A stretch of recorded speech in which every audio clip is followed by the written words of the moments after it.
All right, we are back home. We're back at the 9 Club, everybody. Today, we have a very special guest. Mr. Chris Grenier is with us. Nailed it. We were just talking about it before we started, and man, it's a hard name to pronounce, dude. Oh, yeah. And there's multiple pronunciations of it. I mean, I asked you, how do you pronounce it? And you were like, and I'm like, dude, how do you, like, you're one of those people that like pronounce it in different ways or something, or you don't care, or I don't like care. You've heard it all. Yeah, I don't care. You know, French Canadian might say Grenier. Grenier. Back in Boston, they might say, "Hey, Grenier, how are ya?" And then, you know, Grenier is kind of like the American way. But I don't like when people like are really they correct you on their name and they get really offended. I don't care how you say it. Just Stickler about it. I'm not a stickler. Yeah, not a stickler. Yeah, but I mean, for the last, because like Jerron gets a few different ones. He gets Jerome. There's not even a. There's not even a. I don't even know. When I say it, I'm like, did I say that? Yeah. Then it's Jaron. Yeah. Yeah, and you usually you correct people nicely, you know. But I think the first name is kind of different than the last name. You know, last names are kind of like, we've had a bunch of people like Mike Vallely, his whole career, like Jeff Rowley, his whole career. People have been calling him Rowley, but it's Rowley. So he doesn't correct anybody. He doesn't correct anybody. Did you grow up having people having a hard time saying your last name? Oh yeah. Yeah. Yep, absolutely. No. Yeah, a lot of people call me Grandies. Keeps it simple. Yeah. I grew up next to a Wendy's. Wendy's. Did you go there a lot? Oh yeah, dude, you go skate, you grab some Wendy's, a little 6-piece, a little JBC. You're living good. Square patties? Yeah. Weird.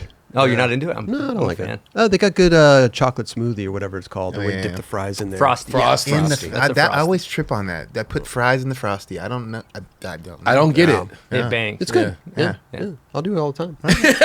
Well, dude, thanks for coming on the show, dude. And I don't know. I mean, you're kind of like in a different world than us. I mean, you're in the same. You like love skating. You skate. You grew up skating, but I mean, you're in the snowboarding world, and you have the Bomb Hole podcast, which is kind of a. It's like the 9 Club for snowboarders, right? It's I mean, you stole everything you got from us, right? And then Yeah, we were the first ones. we're the first podcast ever to do it. Yeah. No, but it's rad because there's so many parallels to what you guys do over there, what we do over here. But I just wanted to, because I think our audience may not even, maybe they'll know who you are, but like a lot of the skaters don't. So I wanted to really kind of dive into like even some snowboard clips to get people pumped and get people going, because you do a lot of like street snowboarding, Yes. which is that a technical amazing. term of it? Street, yeah. Street Okay. snowboarding. How did you even get into the street snowboarding? Did you start on the mountain and then go into the street? Well, I grew up in Massachusetts. Okay. So in Massachusetts, it snows in the winter. Yeah. There's snow on the ground.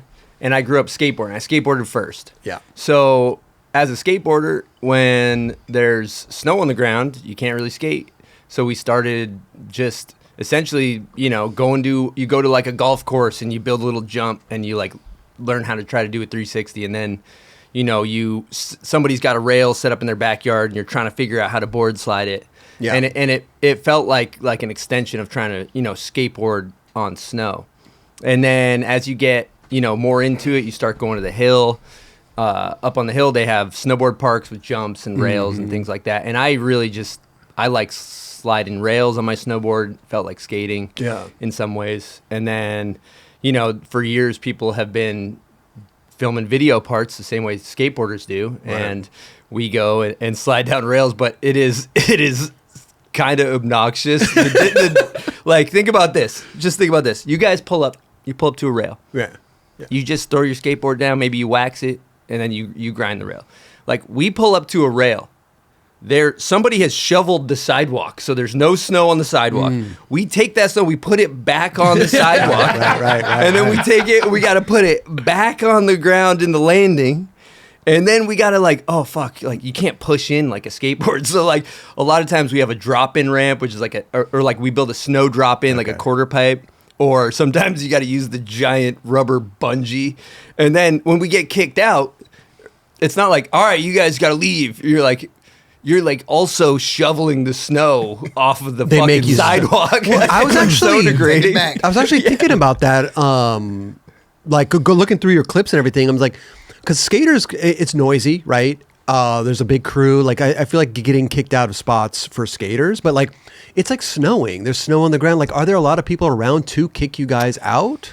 Yeah, people are still kicking us out. People Okay. are cruising around. Okay. Yeah, people that live in cold areas, like a lot of times, are still walking around them. Okay. You know, jamming around outside. Because sometimes you're like, I mean, you're snowboarding in some like blizzards. It Yeah. looks like it's like nobody's going to be out. Yeah, but we got a small window. Like winter, we don't have like a year-round deal. It's like 4 months to get after it in the winter. right. So it doesn't matter if it's snowing or raining. You're just trying to get clips. Yeah, we'll take a look at your clip. I mean, first off, we'll start off with your skate clips because you really Oh yeah, you got some good. This is your claim to fame. yeah. Thrasher Hall of Meat. I made it on Thrasher Hall of Meat with that. Oh, dude. That was big for my skate career right there. Running a Randy Moss jersey too. Oh, Respect. Shout that's- out 81. Yeah, that was I was actually doing a 180 up the curb real quick and then try and switch front shove, and my feet were just in a crazy position. It looked like you're trying to nollie heel. That's What do you mean exactly switch what front shove? What do you mean switch front shove? What are you talking about? You're nollie That heel. would be a fakie. That would be a With a fakie heel, fakie for heel, me. right? Yeah.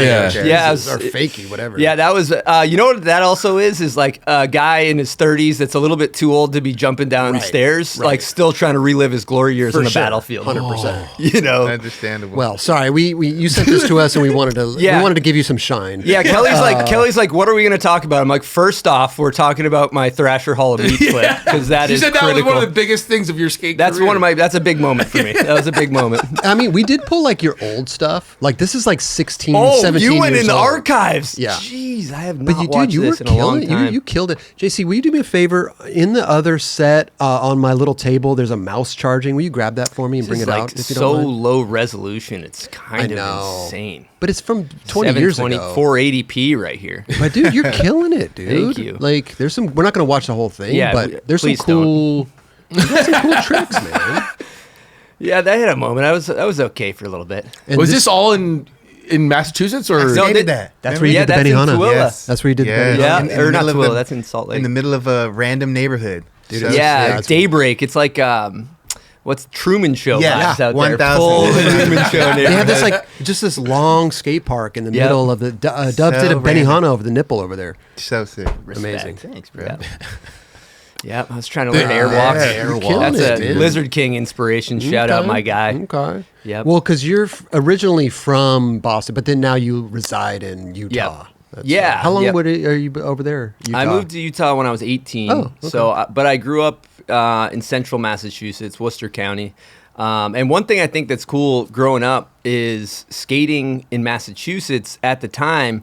This was before PJ Ladd's Wonderful Horrible Life came out. Mm-hmm. So you see PJ, you see Jeremy, you see Gallant, Alexis, and this is before anybody knew who they were. So it was a really cool, exciting time being Yeah. from Massachusetts. Can we stop watching this? This footage is so bad. I like it, man. This is 16 years old or something, right? No, more than that. Yeah, it's like, dude. Yeah. Oh, come on, dude. This was like the other week. Yeah. Watch the 3 shove on this next one. I was feeling myself on the 3 Let's shove in see. this line. Let's see. Yeah, this is when I first learned them. You're like, oh. Oh, that's Yeah. like you're like Oh. actually good at that trick. I've seen. Okay, now we can stop. Now we can stop. Wait, so what was? Yeah, you would see them around at spots back then. or- Yeah. So Gallant grew up in. He was from the same town as me. So I would skate with him. When I was in middle school, high school, see him around. He picked me up to go skate a few times, but it was before anybody knew who they were. So you'd be like, these guys are the guys. I swear to you. Like they deserve to be pro. Seeing PJ in his prime when he was just a hungry hippo attacking ledges and. So that was a really exciting time to be a skateboarder in Massachusetts. Did you ever go to Coliseum? I did, yes, exactly. Where was that actually? Like, Boston. oh, it was in Boston. Yeah. Okay. Yep. JC, it's okay. JC, can you hear me? Yep. Oh, can you grab the mouse that's in the other thing on my little desk? It's charging. In the background. In the back studio. Yeah. Thank you, brother. Sorry, dude. Technical difficulty. I wanted to get into your snowboard clips, though. That's where we're Okay. headed with this Well, because I want people to know. We lost the whole audience with my skate clips already. So It's okay. There was only 2 people watching anyway. Because I watch this like just much less like BMX, right? Like you watch these dudes are just going crazy on obstacles that like we can't skate, you know. But it's like it's the same realm though. Yeah, thank you, JC. Well, it's like skate spots, but on steroids, where they're like 3 times as big with like 4 times drop or something like that. I mean, just look at 4 times drop. Yeah, Look at this. yeah, that's what I'm saying. Wow. Yeah, that's in Montreal. That's right by what's that little half pipe zone called there? Oh, the big. kind of close to that zone. Yeah. Let me ask you a question. What's up? When you're piling up that snow, and I mean, this is a 3-story building, pretty much. Like, Pretty are much, you confident in the snow packing and the landing ramp? Or Yeah. you trying to? Yeah, we're chilling on that. Yeah? That thing didn't really. Thing's like massive. you just, dude. I mean, you hit enough stuff like that. You just kind of know what's gonna happen. Okay. Through experience, you kind of, you just kind of like, all right, I'm probably gonna land here. And then a lot of times, like in snowboarding, you have your buddy down there is like fixing your landing. So you put a bomb hole in it, or that's what we call when you put a hole in the landing. Like somebody's got to replace your divot, if you will. Oh, I see. yeah. So then you kind of make it fresh. So you kind of need, like, snow gets really hard and turns to ice. So you kind of like throw a fresh scoop on there and try to land on that spot. Okay. What's happening on the tries that you're not landing? Like that last one. That clip right there, I got kicked. There was a guy kicking us out, and I made that one. I was so happy. Which on one? The last 50-50 back 3. Yeah.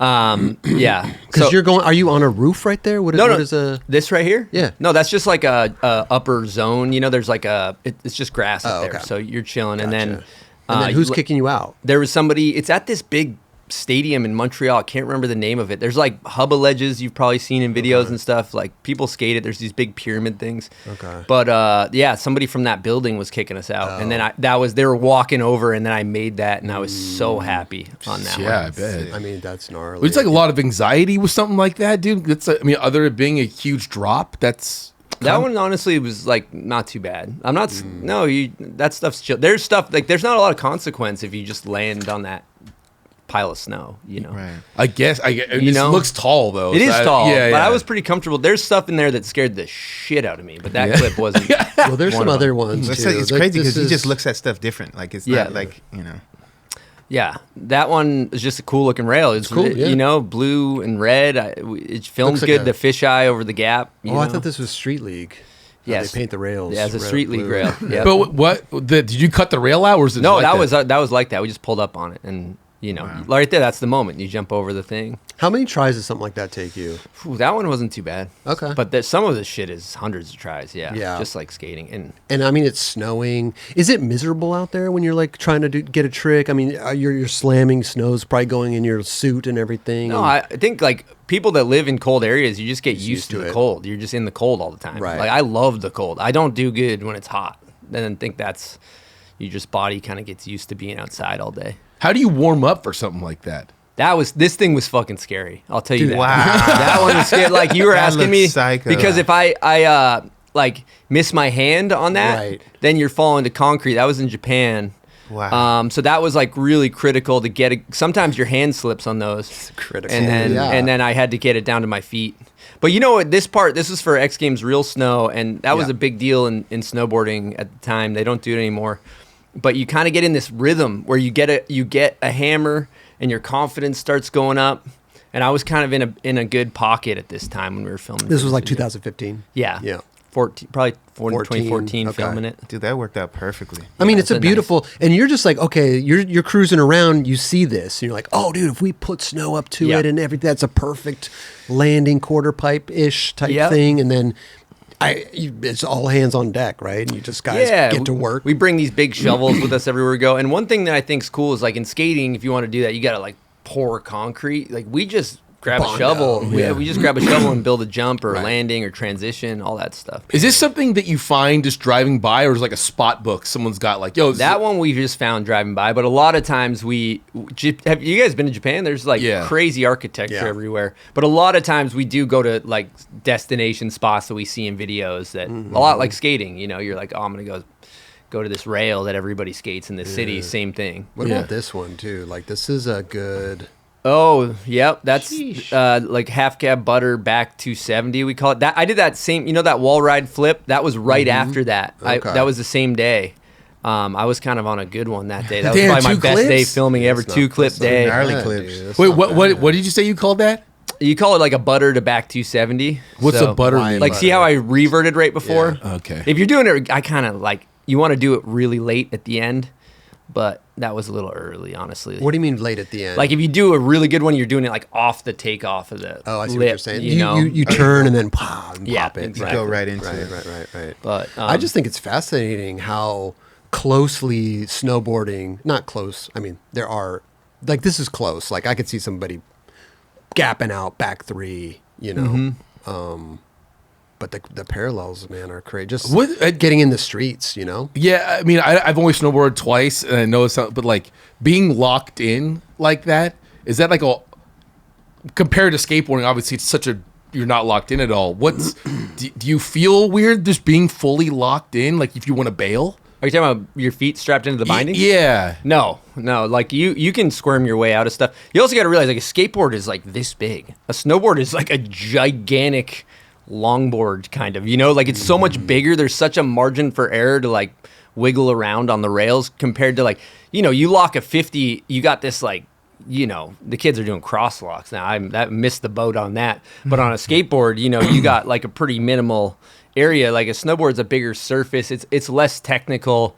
You can kind of just go hollow head and put that thing up Kelly, there. let me remind you what happens on a skateboard. Yes. Yeah. This Nice is what one. happens on a skateboard because it's not attached to your feet. Yeah. But like, I don't know, something like that that's just gnarly though. This this clip is I kind of gnarly, took a bro. beating on that one. Did you for sure. really? Yeah. The rail was moving. I kept landing on it and like slipping out and like. Oh, on the second rail. Yeah. You could see it moving. Yeah, You the could rail see was it just moving a lot. moving. It was really hard to like actually land on the rail without getting bodied. Do you got to like psych yourself up for stuff like this? Oh, I had to get fired up for that Yeah. one. Like to actually commit. I went a lot of like 50-50s on the fence, and then I would like land on the stairs, and that was really casual. Well, 50-50 on a snowboard, you're not locking in like trucks, right? You're Yeah. kind of like just kind of gliding up there. Yeah, And then Yep. 50-50 like this, if your weight isn't fully centered on the thing, you could flip back, you could Yes. flip forward. There's a lot of things that could happen. And then not to mention, you're going back 50 on the next rail. Mm-hmm. It's incredible, man. Like it's almost like you can just build an obstacle. You could build a Yeah. park. You could build a perfect thing and snow it. But Totally. it's not skate it. Like you could snow it, right? You Yeah, could totally. ride it, right? Wait. Which is amazing to me because like if you build some shit in the streets, and skating, it could be a little iffy. you Oh know? yeah. Wait, on that clip right there, let's say it's not snowing and it's just like a regular summer day. Can you look at that spot the same way and be like, oh, I could build this up to there? 100%. Yeah? 100%. Oh, okay. Yeah. I feel it's because with skating, right? You just see something and you're like, oh, I could 5-0 to. No, but like in this, it's like if it's not snowing, there's not a big pile of snow there to go up onto it, right? So you're like, oh yeah, I could build snow up to this thing to skate this right. You know like, what expense. You know what a big difference is between filming street skating and filming street snowboarding? It is like 90% shoveling, like 10% riding. Like to just look at the like jump to get onto that fence. Yeah. You're like you show up, you're like, all right, here we fucking go. You're just like shoveling for an hour and then you always got a couple guys on the crew that they're not really shoveling. Right. They're not picking up the shovel. The filmer's always looking for their angle. Yeah. Oh, yeah, they're yeah. Not, they're not helping. But did you skate or were you snowboarding that spot by yourself or did you have homies? I was by myself. Okay. Yeah, this one I sessioned. Was, And then it's like you try a trick for so long, the snow's melting. You can't. You gotta. well, yeah, that Does can that happen in the spring. Yeah, That can happen in yeah. the spring, not midwinter. Dude, this is insane, Front three, man. yeah. Front three. Jeez. Wow, dude. It's like But- so blind coming around that last. That is insane. Oh, yeah. man. Gotta- Nuts. The commitment on that is I got destroyed on that one. A few Did you times, too. really? Yeah, I could when you picture miss you the rail. slipping out Yeah, like you miss this. the rail and Yeah. you just kind of get Damn. Are you warming up? Like, do you just 50, I warmed up 50 with a bunch of 270s, Oh. where you land and like switch from board or front board or whatever. Do you ever use that footage and other stuff? Like, oh, warm up, here's an I don't Instagram think so. I clip. think that was an ABD at the time, so you had to like get something new. I on get it. you. Yep.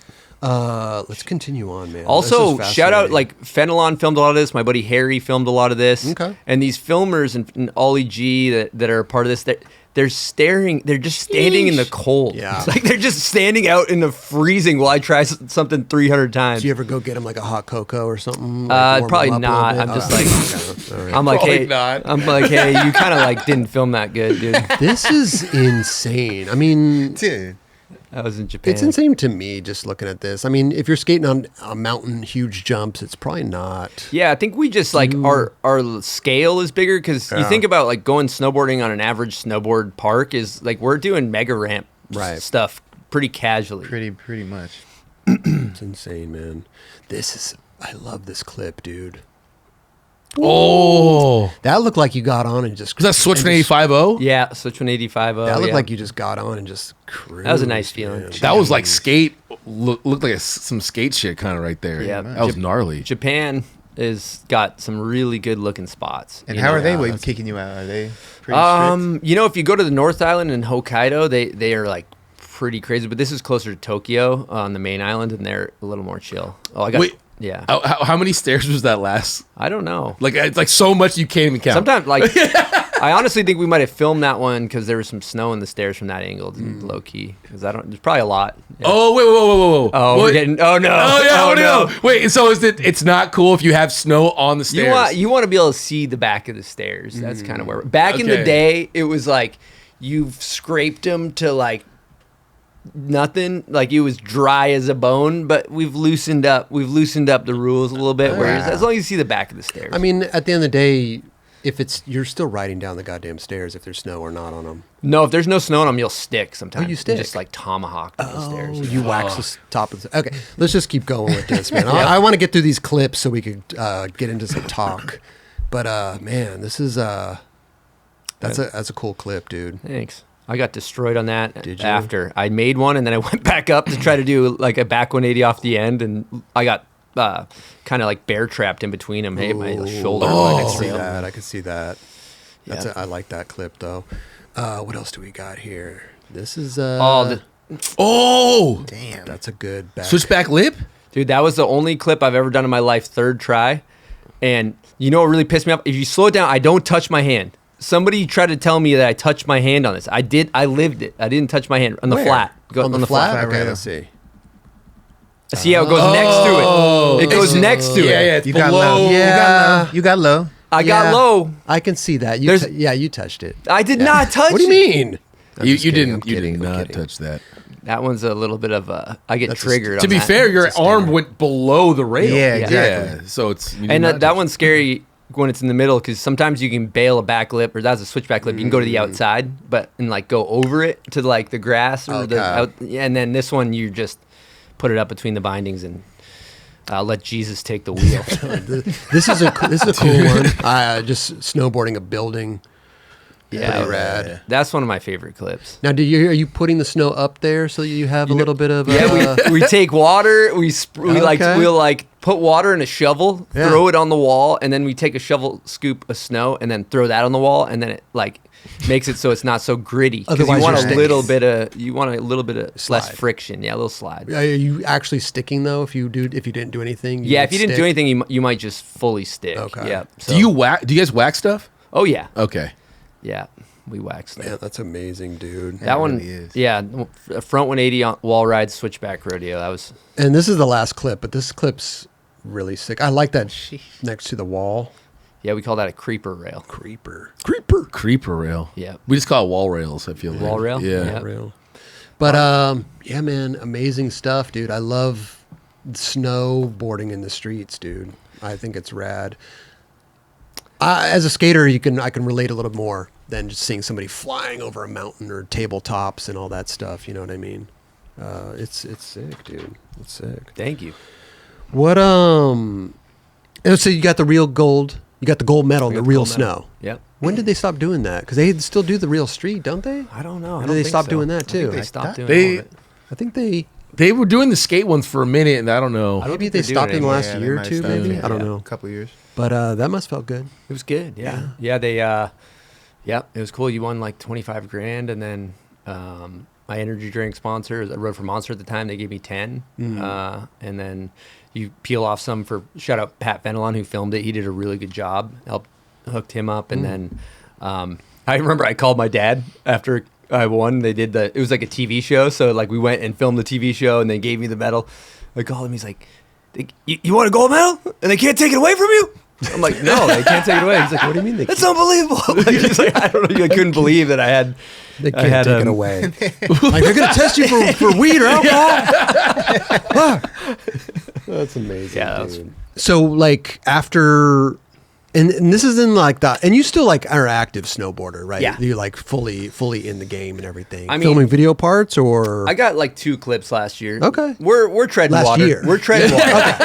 We're treading water out there. Okay. You know, it's a lot like like like a golden retriever chasing a tennis ball that's really old. yeah, He's got a lot of heart. right. But he's limping along. He's just trying. He's running after that ball, but he's not as spry as For he sure, used to be. for sure. That's like my snowboarding right now. And you are in the streets, right? This is where you're getting your clips. Yeah, You're not last on year the- I got backcountry clips. Oh. So it was like hitting Okay. some jumps up in the mountains. Nice, dude. Nice. Yeah, it's a little easier on the body.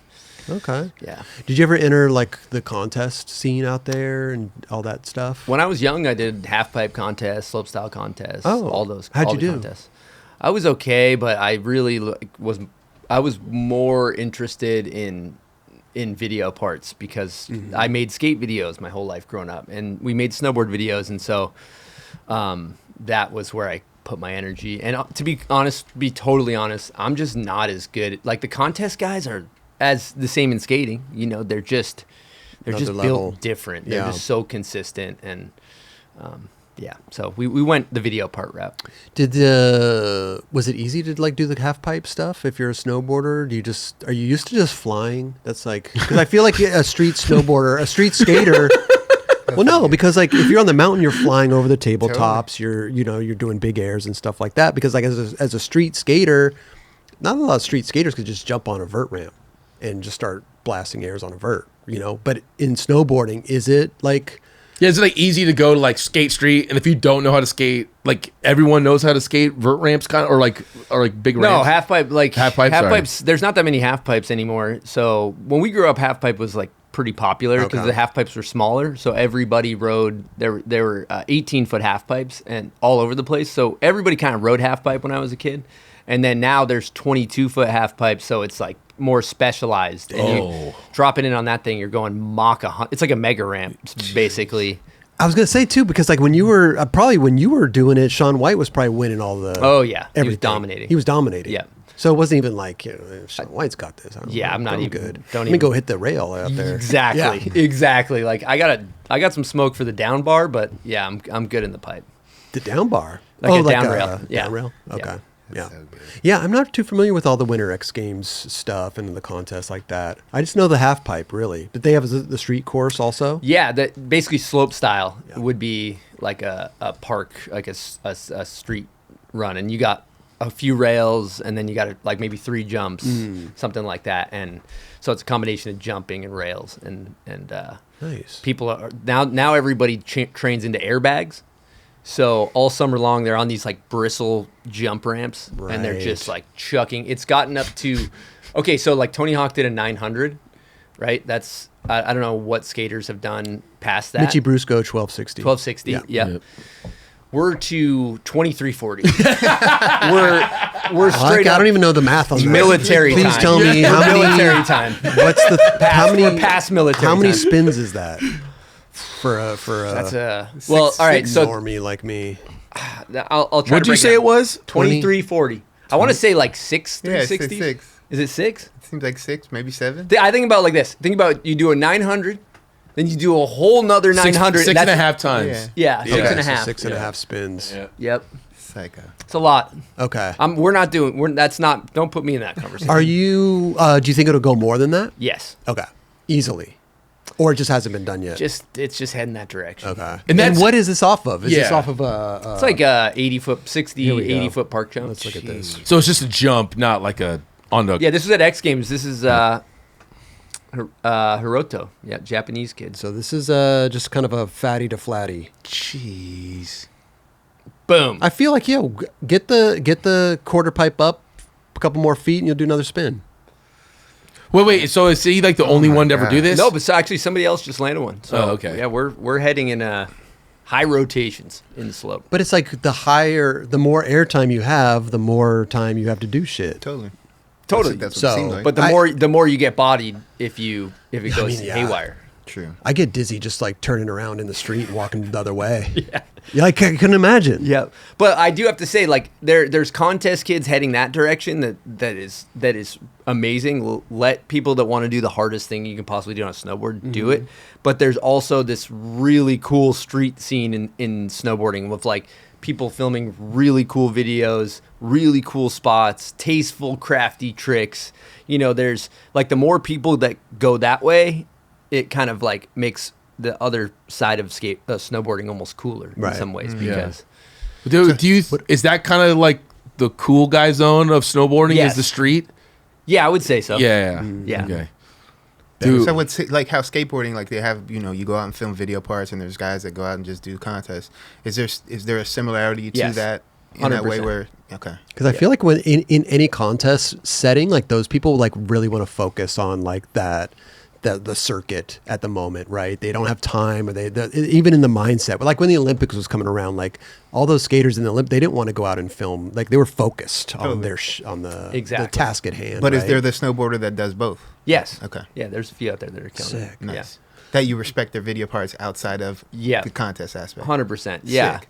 Yeah, I mean there's some guys and girls flying the flag that are like really cool contest people, like Mia Brooks. She rides slope style, really insane style. Like Mark McMorris, Luke Winkleman, Red Gerard. They're people that are doing both. They're filming video parts and they're putting out. They're on the podium and they're filming stuff. Amazing. Yeah. Damn. That's awesome.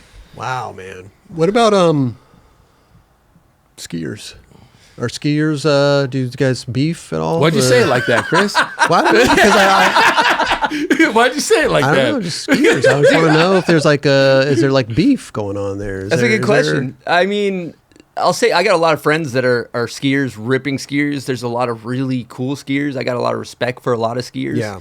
But then there's also the other side of it. Like snowboarders aren't allowed at a bunch of mountains. So, yeah, like Alta doesn't allow snowboarders. No way. Why? I didn't know that. I think it's kind of like an elitist. It's a bit of like an elitist. It comes maybe from almost like that country club culture, Yeah. where it's Okay. like, you know. That's some golf shit right Yeah. there. Yes, exactly. That's like just so, I that's thi- funny, bro. and we're not allowed there, and so the people that kind of subscribe to the like country club, like high society skiers, like we don't really fuck with. So it's more of an expensive place to go and They just, ride. dude, they literally like they hate snowboarders. Like it's like what we represent in, you know, like I think snowboarding comes from not being allowed on the mountain in some ways. Like snowboarding wasn't allowed on most mountains, so it's a little bit more of a renegade culture, Right. if you look yeah, at but it. nowadays it's so it's out there, 100%, right? 100%. But here, like, okay, at a normal, here's my question, right? And this might answer why they don't allow it, right? At a normal mountain, what's the percentage of snowboarders versus skiers? I don't know the answer to that. Is it more snowboarders Probably that- like that- 60-40 skiers, snowboarders, something 60 like that. 40. Close- Okay, I it's thought not it might too be bad. less. I Yeah. thought it would be less skiers because my thinking was like, oh, if they open it up to snowboarding, snowboarders would just cruise in there in hordes and masses, and then the skiers would kind of get edged out a little bit. Yeah, I mean, we're all just sliding down a hill. It's the dumbest shit ever. It doesn't. It's like you know, like we're all doing the same thing. It's just kind of like they don't like what we represent. I think more than anything. Are there That's mountains that don't funny, allow man. skiers and just snowboarders? No. Oh, Yeah, there's none of those. maybe Is there- you should start one. Yeah. Is there, when it comes down to skiing, like street wise? I know there's a little bit of a street. Oh, there's Is it skiers bi- doing cool shit in the streets. Is it big like snowboarding is? What They're like, doing this. They're doing similar stuff. Yeah, they're skiers that are making really cool videos out there. I've seen them. in that industry is I just fuck as with big. them. Is that industry just as Dude, big, you think? I think so. I don't actually know. Yeah. We're like totally separate, I'd say. Yeah. Snowboard and skier like brands don't really like They don't work with exist each other. the same. Okay, Even if okay. they're owned by the same company or No whatever. way. Yeah. The skiers are doing it, man. Let's see. Here's a couple skiers out there in the Yep. streets. I just trip out yeah. because they can go fakie now, right? Like Oh, yeah. years Yeah, ago they- they could do that, but that Yep. shit's wild. Yeah. Do you ever see a skier out in the street and you're like, "Whoa, Oh, dude, yeah. hey, Yeah, you man, see this them. is I did that there, but on snowboard." I know like a lot of the ABB. younger crews, they like share spots with the ski crews Oh, because you okay. can kind of like, you know. I get feel down. like this is more of a younger skier, Yeah. younger cats. That's older funny you say dudes. that, Chris, because I'm referring to because like I never see rollerbladers in the street. And don't Yep. get me wrong, I'm not out as much as I used to be, but like I never saw rollerbladers at any of our spots. Yep. You know what I'm saying? So it's kind of like I look at it in a similar fashion of, but skiers are pulling up at the same spots that Yeah, you guys totally. are at. Yeah. Yeah, they got good spots. Right. But They dude, got good spots. skateboarding now, a lot of skaters are looking at like rollerbladers. Yeah, and- like I imagine Jamie Foy's probably like pulling up a rollerblade part, being like, For sure. Yep. yeah, like he's hitting up. BMX. Yeah, he's seeing, he's hitting them Yeah. up. Yeah. Like I've been on trips where we've hit up BMXers and be like, hey, what's up with some spots, and they show us around. I feel like that's how the collab from Weekend Oh, that was so good. their Yeah. That was so good. rollerblades. I feel like that's how because that dude Jordan was hitting up rollerbladers for spots, and then that whole collab happened that way. So yeah, I mean skaters have in general just like we don't like the rollerbladers, we don't like the scooters, we don't like the BMXers. You know what I mean? Yeah. It's like it's been a whole thing. Yeah. But it's kind of different now. Like I feel like I've been at the courthouse skating and there's BMXers there and it's not, because it's all about that you think that they're tearing up the ledges, but if they're good, they're not. They're using plastic pegs. Too. Sometimes Yeah. now, yeah. Yeah. So Oh, I didn't know that. oh yeah, they That's got the sick. plastic. There's but some- also if there's they're good, they're light on it. You know what I mean? Like they're not Right. doing too much damage, but I do know at skate parks though, they're like they tried not to have like BMXers and skaters at the same park during the same time, which makes sense on the fact of people colliding with each other. they got, like, I don't bike understand the night. no Yeah. brakes thing. I got to be honest. Like the no brakes thing, I just, they can't stop. Oh, on the Oh, bike. You're at the yeah. skate park. You're Yeah. at the skate park. You're like, whew. yeah. I Just got rode. cleaned out. And they're like, you don't got no brakes? Good point. Yeah. I rode Ryan Nyquist's bike, and he's got brakes. Yeah. yeah. So I some saw of them that. do. Yeah. Yeah. Oh, you saw that? Yeah, he's on one of your YouTubes. Yeah, dude. it's Try nice. to do a trick. No, it's interesting. I love the parallels. One parallel that I really want to talk about though is like, and we'll get into the whole bomb hole thing too, because I think that that's another fascinating aspect of your trajectory. Right now, skateboarding is in a I don't know if I want to say downward spiral, but it's in the industry's in a downward spiral, right? It's there's not that much money to be made in skateboarding. Pros, there's way too many pros. I mean, there's a laundry list of things that is probably wrong with our industry at the moment. How is the snowboard industry? I know the snowboard gear is more expensive. Like snowboards are like $400 to $900, so there's probably more margin there to be made. How's the economy in snowboarding right now? How's the industry?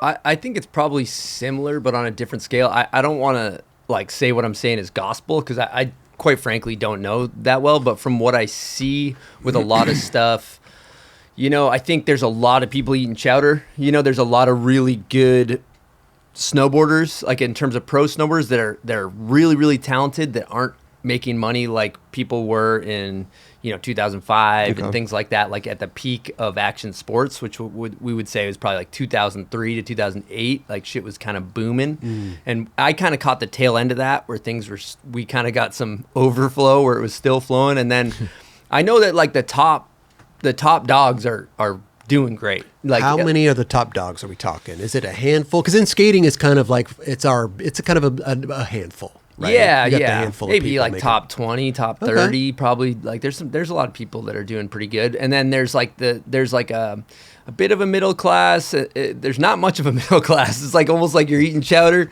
or you're doing kicking. great. Yeah. But the middle class of like snowboard pros is smaller than it used to be. Like is the people that are making the most money, are they contests, or is it so there's some street people? The big money, like the real big dollars, are in the contest riders that really bring it home.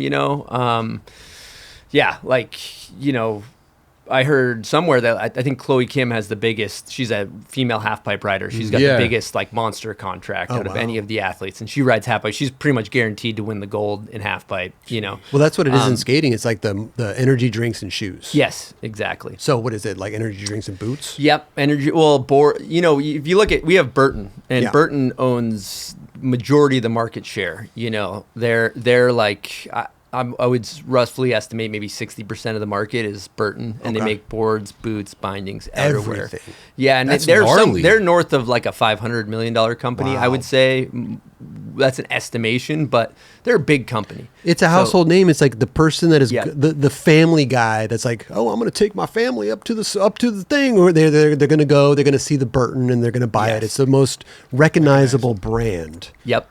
And they're just going to buy it. When you ride for Burton, are you anyone that rides for Burton is all you're riding the buying or all the stuff? Most riders are head to toe. Yeah, Okay. Most of them. I think there's a couple outliers, but yeah, you're head to toe from your apparel or your outerwear, your boots, your board, your binding. Because like, I don't know that many snowboard companies. I know Nitro Snowboard. They follow us on Instagram. They're awesome. They seem really cool. They're always super dope, commenting on definitely. stuff. But are they like, is a brand like them, do they make a lot of stuff too, or just snowboards, or is it like boots, bindings, outerwear? Yep. All that stuff? They make everything, and they also have an outerwear company called L1 in addition that's under their family. But then you think, so Burton's got, let's just say 60% of the market share. Then the rest of the brands are kind of fighting for that 40. So there's a lot of brands that are in the, say, like $10 to $30 million business that, and in that you have like, K2 Ride. You got probably Nitros in that. You got Capita. They're like the middle tier below Burton. There's like a handful of brands that are big, but they're not taking up the market share like Does Burton. Burton have a few different brands under their helm? Yeah, pretty much. Yeah, they have like a couple different outerwear things. So, yeah, and that's the other thing with snowboarding. We have like what do you got? You got shoes. You got energy drink. You got boards. And what you got? We used to have clothing. Yeah, apparel. Like apparel's kind of gone though. You got wheels. You're like, there's 600 people on Spitfires. Yeah, you get free wheels. I mean, if you're trucks, wheels. I mean, You ain't really getting money. All from those- sponsors. but a couple, maybe some people get $200. I mean, $300. And so for snowboarding, like jackets are snowboard pants. Those are expensive items, right? So we have our outerwear. You can have a boot sponsor. You can have a goggle sponsor. You can have a headwear sponsor. Okay. You There's can many have difference. glove sponsor. I think we have like at one point, like when I was filming for that Real Snow, I think I had like maybe 9 paying sponsors at the time. And that was in 2014. yeah, 15. Yeah, we were doing good at that. Average sponsored snowboarder. Is it harder to turn pro? First, real quick question: is it harder to turn pro on being a snowboarder? Definitely not. Okay. Because there's less talent. Think about how saturated skateboarding is. Yeah. There's I go on Thrasher every day. My jaw's on the floor to Yeah, a new part of some guy. But there's also but in skateboarding though, but the special kids don't come along that often. True. So there's the special ones that pop up. You're like, oh, like Julian Aguilardi, like he's one of the special ones, right? Where he's just getting the monster contracts now. He's like killing it. My question was, what is the average sponsored snowboarders like wage? Like pro? Are you talking about pro or sponsored? Pro, maybe like You gotta be more pro, specific. not sponsored. Pro or not pro. Maybe two categories. There's probably like a lot of kids that are on like the amateur team that are making like $12,000 a year or something like That's that. 12, average. Maybe like a lower level AMs Okay. making, maybe 12 grand. 10, maybe 20. Like they got some travel budget to travel around and do stuff. I mean, there's a lot of really, really, really, really talented snowboarders that can't even get a fucking check. That is a huge situation. And then there's like your kind of like your pro. I mean, I don't really talk to people about this that much. I'm just going off of a little bit of hearsay, but I'd say there's like probably a decent amount of people in that like 40 to 60 range. That's probably a lot of pros. It's a decent living. And then there's the super pros that are just like 6 figures. Yeah. They're right. Yeah. because I think the skateboarding's so saturated. It's like there's too many pros, you know, Yes. and like there's too many boards out there. Now a lot of pros just get board royalties and they sell 200 boards a month. That's $400, $2 a board. You know what I mean? There's really not a lot of pro skateboarders that you think are the most talented are like working another job. Exactly. So it's kind of the same in snowboarding to a degree. Most like really high level snowboarders that aren't super pros are working a job in the Okay. summer. Yeah, Wow. that's not all, Okay. but Are there like the pros that have boards, or like how many people are like buying boards all the time? Like, is it like a skateboards kids are buying them like every 2 months or something? Like how fast are people buying snowboards? it depends. Snowboarding's crazy in this way, where like there's a lot of people. If you go to the mountain, there's a lot of people that snowboard, right? And they buy a new board every few years. Okay. They snowboard 2 to 3 times a year. That's probably the majority of actual snowboarders, is people that like have a snowboard in their garage. They, let's say you live here, you jam up to Mammoth once a year for a weekend, but you're still a snowboarder, and then there's the like us who it's our culture. It's who we are. We live, we breathe, we eat snowboard videos. We watch videos all the time. And so that's probably a smaller group. And like a lot of people that are really into it are probably buying a new board every year. But that's a smaller percentage. I'd say every few years. And for us, sales depends so much on if snow comes before Christmas. Like if it snows in a bunch of cities before Christmas, the snowboard industry is booming because people see the snow on the ground. They're like, oh, I'm going to go buy a board. But if it doesn't snow, the industry suffers. Oh, Yeah, that's Weather interesting. dependent. Yeah. It's really weather dependent industry. But it's also like, there's Australia, there's Yes. Japan, it's a worldwide thing, right? Yeah. I know it's relative, but like, So- are snowboarders making a lot of money off their board sponsors? Yeah. If you ride for one of those like mid to upper level brands, for sure. Yeah, weren't we just talking about this? What Yeah. like what's you were just saying like the average Yep. higher tier is like 40 to 60 a year? Yeah. Yeah, and then if you have a board, but pro model boards are more rare. Like it's not like a skateboard where you can just print a board. I just asked you if you turning pro was hard and you said no, not at all. Well, when I look at skateboarding, I mean, I guess to No, get a it's pro snowboarding, board, though. yeah, I guess you don't necessarily have to have a pro board to turn pro Oh. in snowboarding, Oh. because a snowboard is such an expensive piece. Like there's a lot of Burton snowboarders that are the best in the world that don't even have a pro model board. Some brands are more into pro model boards than others. Is but Burton selling just logo decks or logo boards? yeah, Oh. yeah, exactly. Okay. So what would you what classifies you as a pro? Because in skateboarding, it's like your name on a board. Yeah. Being on a pro team, like Oh, okay. they bump you up. Like basically they like change your spot on the website. They're like they move you over from AM. You've graduated. But again, that's but also they're bumping up the paycheck as well. Yeah, right? they're gonna bump Yeah. your paycheck up, and you're gonna be, standing next to all the That other is pros. on so the team. bizarre because like what's like if they're bumping up your paycheck and they're turning you pro but you don't have a board, you're getting more money because they're selling your product. Yep. But here they're not. They're just like, oh, you're moved up above, you're so we're part gonna of the pay you team. more. You're part of the team.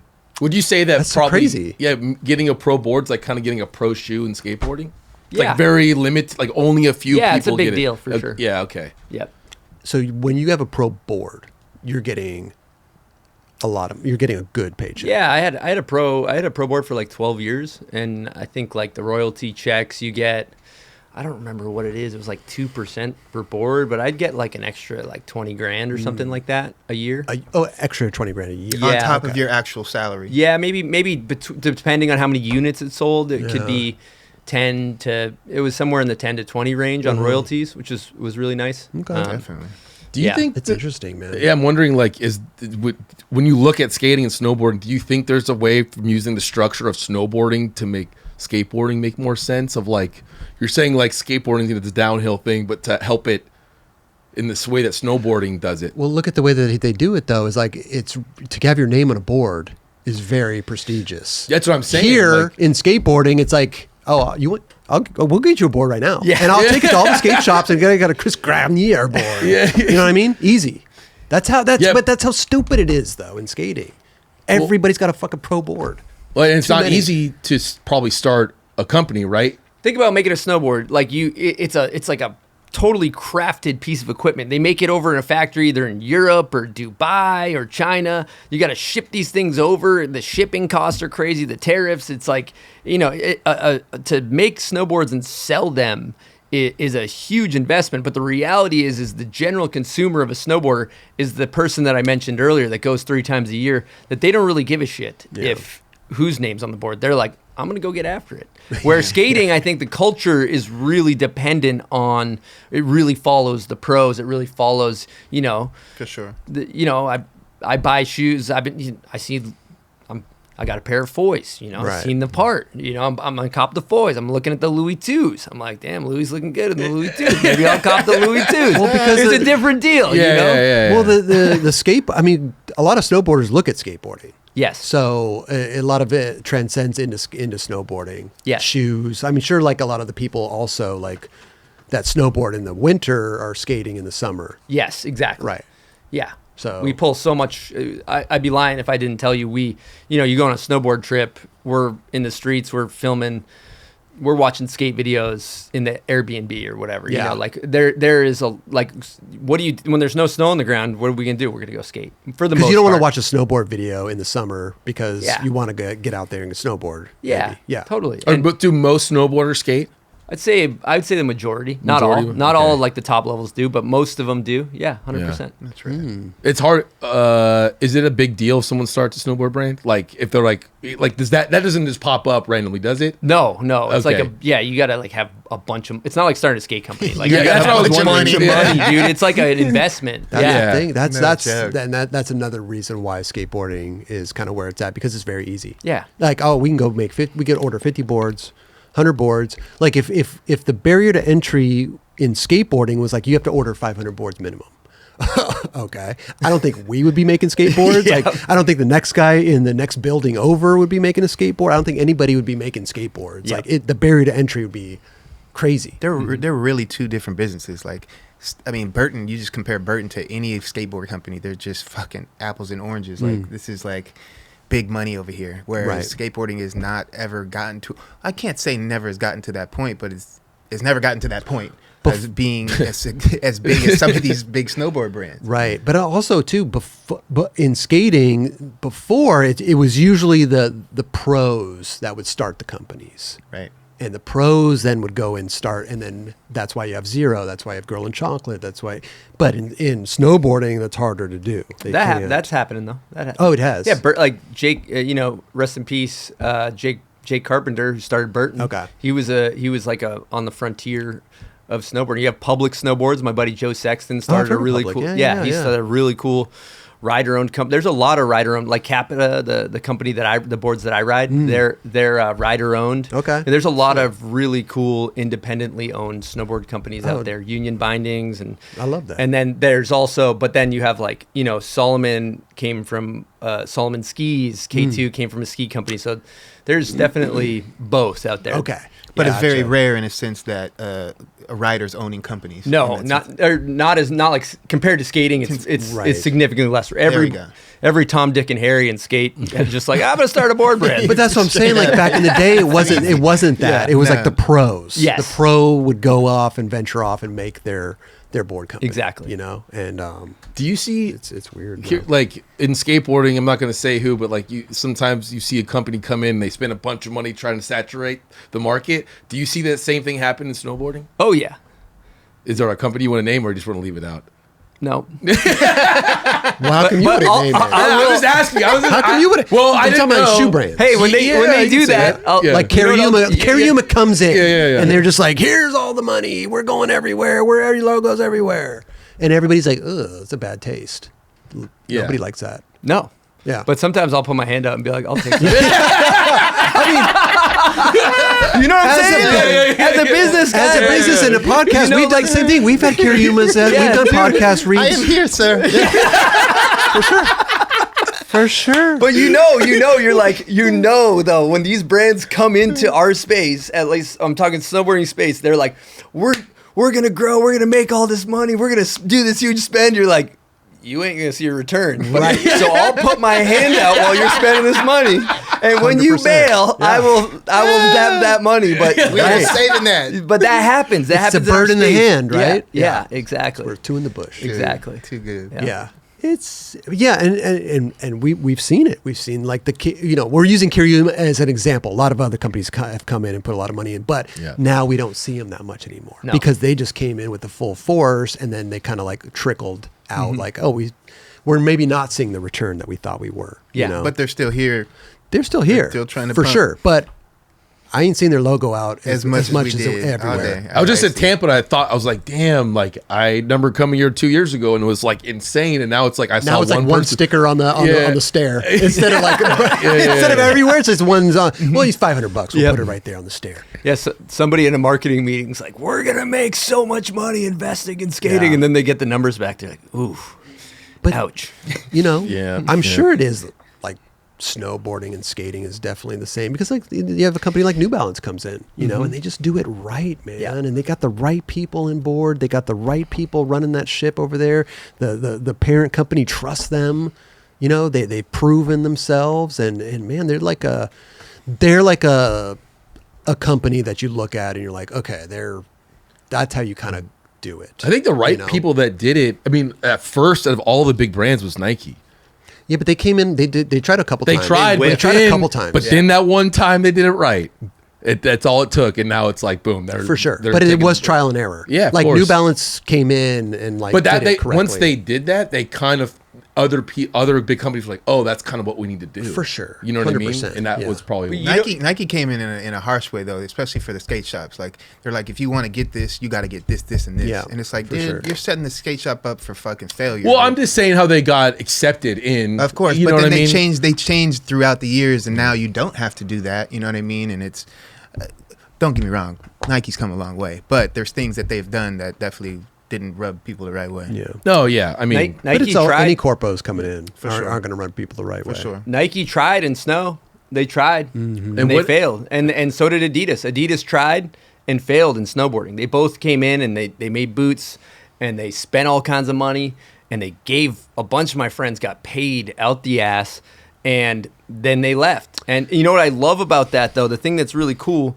is when these like companies come in and they got dollar signs in their eyes and they think they're gonna make money and all this, like the real ones stay. You know, like we're gonna be here. Whether Nike or Adidas is in it or not, like we're gonna keep doing it. And so I do like that, like the people that have dollar signs in their eye, at least in our space, they find their way out of snowboarding. They find their way out of it. Right. But the real ones who are in it for the real reasons stay. Because be honest with you, nobody's becoming a millionaire from No. Yeah. what we're doing. You got to do it because you love it, and that's what that makes it beautiful. I think that makes our space beautiful because people are in it because they truly love it. But yeah, Don Brown was on our show. We were talking about industry talk, and he was talking about the Nike thing coming into. Was it even surfing? It was or- surfing. Yeah, it was surfing. Oh, yeah. Surfing. It was They like- came in and just dumped a bunch, and then they left just and decimated the whole. Was that, industry. was that the Nike 2.0? Is that what it was? 6.0, 6.0, maybe? something like that, I don't yeah. know. But like, I think what he was kind of implying too was that like they came in and spent a bunch of money, but they paid people way more than the other people were Yeah. paying Yeah. him. So that fucked everything up. And once they Yeah. were gone, they were like, dude, what the like Exactly. the whole It system- imbalanced everything. Yeah. for sure. And that's a wild one. But you ride for 32, right? Yep. Yeah. So that's like, I mean, what you could say it's skater owned for Yeah. the most part. Yep. Pierre started it, but yeah. That was a crazy journey to be on because 32 is the sister company of S America Etnies, and they make boots and outerwear. And I got signed 18 years ago, I think. Damn. something like that. Wow. But pulling up to the Soltec warehouse when they had the private skate park, they had the kickflip machine. They had a shoe that's just doing Yeah, kickflips all right. day. They had all, dude, it was booming. And then to see how the Nike and Adidas and everyone taking market share, and then it was a crazy ride to be a part of. Did when Nike and well, actually, when it came into snowboarding, 32 seems like it's kind of always been like They've been healthy. they've been healthy. Like they've been healthy the whole time, yeah. regardless of Nike and Adidas coming in. Yeah, because they came and left. They came and went, and just 32 stayed. 32 stayed. Yeah. 32 has the passion, bro. Yep. That's Yeah. it. How Shout out many- to 32. Do they They're do awesome. they know how many snowboarders there are like worldwide, like active? Somebody knows, not me. Okay. Well, then we had that thing. What did you say? We talked about it in the live show the other day. There was They like throw out crazy numbers all the time, like how many skateboarders are there? Millions and millions. It's like, dude, there's not millions and millions, dude. And listen, skateboarders that term is very subjective. It's like, what is actually a skateboarder? Like, an active skateboarder to me is somebody that contributes to the industry, meaning they buy wheels, they buy shoes, they buy a skateboard, they are proactively buying things. Like, I'm not that guy. I'm a skateboarder, but I'm not an active participant in the skateboarding and what makes skateboarding tick in terms of like the industry. So you could say you are a little bit, but I don't buy anything. You're not a consumer. Yeah, I don't consume. But you're like you're putting out things to people to like skateboarding. No, you're a different side for of it. sure. Yes, but I guess what I'm saying is consumerism that drives and funds skateboard companies, right? That's what I'm. How many skateboarders are there really that are consumers, right? And I don't think it's like even over 1 million in the world. I don't think that's. I mean, I actually don't know. Bro, Yeah. like if you look at the industry and how we used to sell millions of boards a year, and now we're like down to like under 1 million. Like, Really? Is that what it's at? We heard crazy statistics. I mean, I don't know, man. You go to so many different places, dude, and there's this communities of they have their own. Every shit going skate on. park there's like every Yeah. little skate park's got a little ecosystem with a bunch of people jamming around. I don't know Yeah. the numbers, but I think it's really low. I don't think it's millions and millions. That and was just one millions. source that we were getting that information Yeah. from. Like, there's a bunch of people that outside of like him that make boards. I think it's really Yeah, hard it's to just tell, like yeah. you go to like different places and they have companies in their little zone that Yeah, they're all dude. supporting. And it's not like back in the day, obviously, where we say girl chocolate alien. Like it's not like that. It's harder to anymore. track, for sure. Yeah, you just don't. Yeah, those big brands aren't like you don't look. You at have to go them. to every wood manufacturer and say Exactly. how many boards. Did Go you to the guys top sell? 5 wood Right. manufacturers and be like, what are we making, dude? That's kind of, you can kind of get a ballpark, but even then, dude, there's so many more companies out there that make boards Yeah. that we just are not aware Oh, of. for sure. You know, I just think that I don't know. I don't want to get sidetracked on what we're doing here and try to save the industry. But the parallels, it's interesting to like skateboarding and snowboarding. I think there's a lot of the same. Here's my take on all this though too. I think obviously like in early 2000s it was booming. And it was what it was. Things were different. But then I see a lot of people trying to make snowboarding into like, we're going to grow it into this big thing. We need to grow the sport.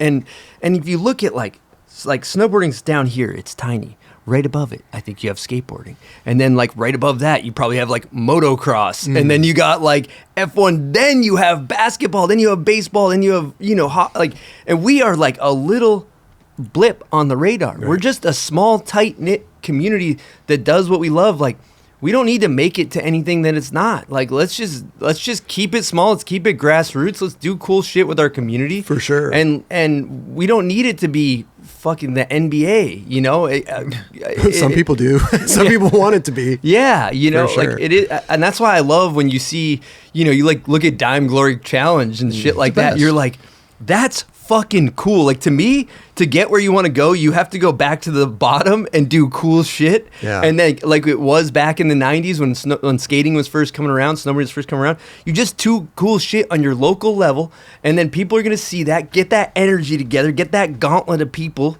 Thrasher, Buster, Bale, people flying downstairs. Oh, yeah. And that, to me, is like the goods, and then I think that will trickle out and grow it. But you can't just be like, we're going to be like F1. Like, no, it's racing sure. cars. Like, Right. Nobody knows like what a 3 flip or a laser flip, what the difference is. They're just Yeah. like, oh, that was crazy. It's almost like just the industry itself. And when I say industry, like skateboarding as a whole, is just going to work itself out. Yeah. And as the higher ups in the industry, it's hard to control like what is actually going to happen. You kind of have to ride the wave, Yes. see where it goes. Hopefully it because I want to see it thrive. The biggest issue with me with skating, I just want to see the talented skateboarders out there make a decent living where they don't have to work 2 jobs. They can follow their passion and they can skateboard full time and make a career out of it. That's what I want out of 100%. the industry. I don't know. If you're trying to make a living off of skateboarding, yeah, it's tough. It's tough. But if you're just like a skateboarder buying stuff, skateboarding's probably thriving. Mm-hmm. You know what I mean? Dude, you're not worried about it. You're like, yeah, I'm buying my stuff. I'm a recreational skateboarder, Yeah. and I'm a consumer of skateboards, wheels, trucks. I fucking love it, dude. Yeah. Yeah. It's so fun, you know? We'll give you a discount code to the website. You know what I'm saying? Spend your dollars over here, Yeah. dude. No, it's cool, dude. It's cool. And so when you say, because earlier we've been talking about the industry parallels and everything, but you said you don't really like talk to that many people about snowboarding industry, or did I hear that wrong? Well, you were asking Like, me about salaries. Yeah. I'm not necessarily asking people how much money they're making. Sure. Okay. No, that's like Yeah, not that's a normal weird question. Yeah. that's It's weird, but like I think being Hey, man, inside, after you, taxes, how much money you make? It's like, no, I want gross, not much? net. That's a question that Chris would probably ask you, to be honest. I asked Tony Hawk how much he made off the pro. You know, I ask people in a joking way, obviously, but I don't know. It's interesting, dude. and then they divulge. Yeah, sometimes. Yeah. Sometimes they don't want to divulge. I'm like, dude, it was 30 years ago, dude. Who cares how much? Yeah, that money's gone. Yeah. Man, thanks for coming, dude. No, I'm just kidding. Let's get into some fun stuff, Okay. if you don't mind. Love Get it. into some fun stuff. We, we were coming on the show, so we do some digging. Kelly talks to you. We had some fun stuff, and there's stuff in snowboarding, like skaters argue about the tricks of names. They are the front over crook and this and that, and there's always these big arguments. And in snowboarding, there's a big argument, and I'll just pull this up right now. It's an argument about the name of a this rail? right here. Are we talking about rails? Oh, yeah. So First of all, I want to say that's Jed Anderson. He's one of the GOATs. Also incredible skateboarder. Okay. Incredible skateboarder. okay. Now this parallels to skateboarding, because this is the same thing that we kind of talk about in skateboarding. Maybe not one of the bigger things we talk about, but we talk about like the names of tricks and stuff like that. But what we're looking at right here is somebody doing a backflip Backlip. And down, pretzel. He pretzeled down out a 270. double kink. God Now damn it. here's You would call it what? For the people listening that aren't watching, go ahead. it is a down, flat, down, flat, down. It's a triple set. So there's a triple set. Yeah. So when we would cruise around forever, not talking to other crews, our crew would always look at it and you go triple set, triple kink, right? You look at it, you see it, and that was the vernacular that we just used, unknowing that there's all different types of vernaculars out there for this rail. Sure. So one time I was talking to somebody and then it all just like unfolded on the internet one day where it was like, we put on the internet, what do you call this rail?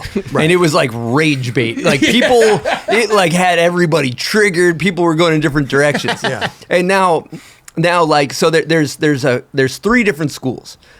Put me in the triple kink, triple set category. That's why, because it's a triple set, and that therefore it's a triple kinked rail. Yes. Okay, I don't know where you're getting the third kink out of that, but go ahead. So okay, this I- is devastating for my case, but let me continue. so then you got then there's some people that count the actual angles as a kink, right? So it's like 1, 2, 3, 4. That's a quad kink. Right. So some people call that a quad kink. Right. And then there's some people like yourself that call it a double kink. Sure. So, a lot of people up in arms about this. I'm definitely, we call you as a person that calls the flat, we call you a flat earther. Okay. You're a flat earther. Right. Yeah, you count the flats. Okay. Okay. Yep. Perfect. And then we call the ones who count the kinks nerds because they're science-based, right? Okay. They're going off of the definition of what a kink is. I can't And then wait if to- I you can't want wait to to hear call this last one. and then you call like the real like OG street dogs that are right, you call it a triple kink. No. Because here's the thing: is like now I like that. I don't know who. I don't actually know. Okay. I think everybody could be right about this, because here's the thing: is like you. What are you taking a call right I'm now? pulling up a You're screenshot. pod- I'm pulling up a screenshot. We have a screenshot. Oh, you got it. Okay. Don't worry Yeah, about it. I Don't worry believe about it. All right, you got the bro. screenshot. All right. So like, it's interesting because when if I look at the rail, I see 2 kinks. Yeah. I see 2 kinks. Now it also is the word. What do you mean, 2 sets of kinks? No, 2 Or- kinks. The word kink is the trigger word, because This is devastating to my case. No. Listen. This is a kink, right? The rail is kinked here. It's kinked here. And it's kinked here. It's kinked in 4 places. It's the word kink. Triple set it's a set of stairs, right? It's 1 stair, 2 sets, 3 sets. So it's the verbiage that I think throws people off. It's like there's 4 kinks, but I see a double kink. I see this is 1 kink and this is 2 kinks. So, but you just said there was 4 kinks. Yes, it's the verbiage in the rail. that throws everything Do you think off. it's better said if it was triple set kink rail? I Now, think that's self-explanatory. It's too many words, though. But Yeah. saying triple kink, is that shortened? Triple kink's the most. It's convenient. Yeah, it's okay. convenient. Yeah, Yeah, yeah. but it's just how you describe it. You Yeah. know, like you're shortening it up and saying triple kink, I think- and you're leaving out the stair set. 100%. I think when you're just you're going off of like convenience of like looking at something. You see 3 sets.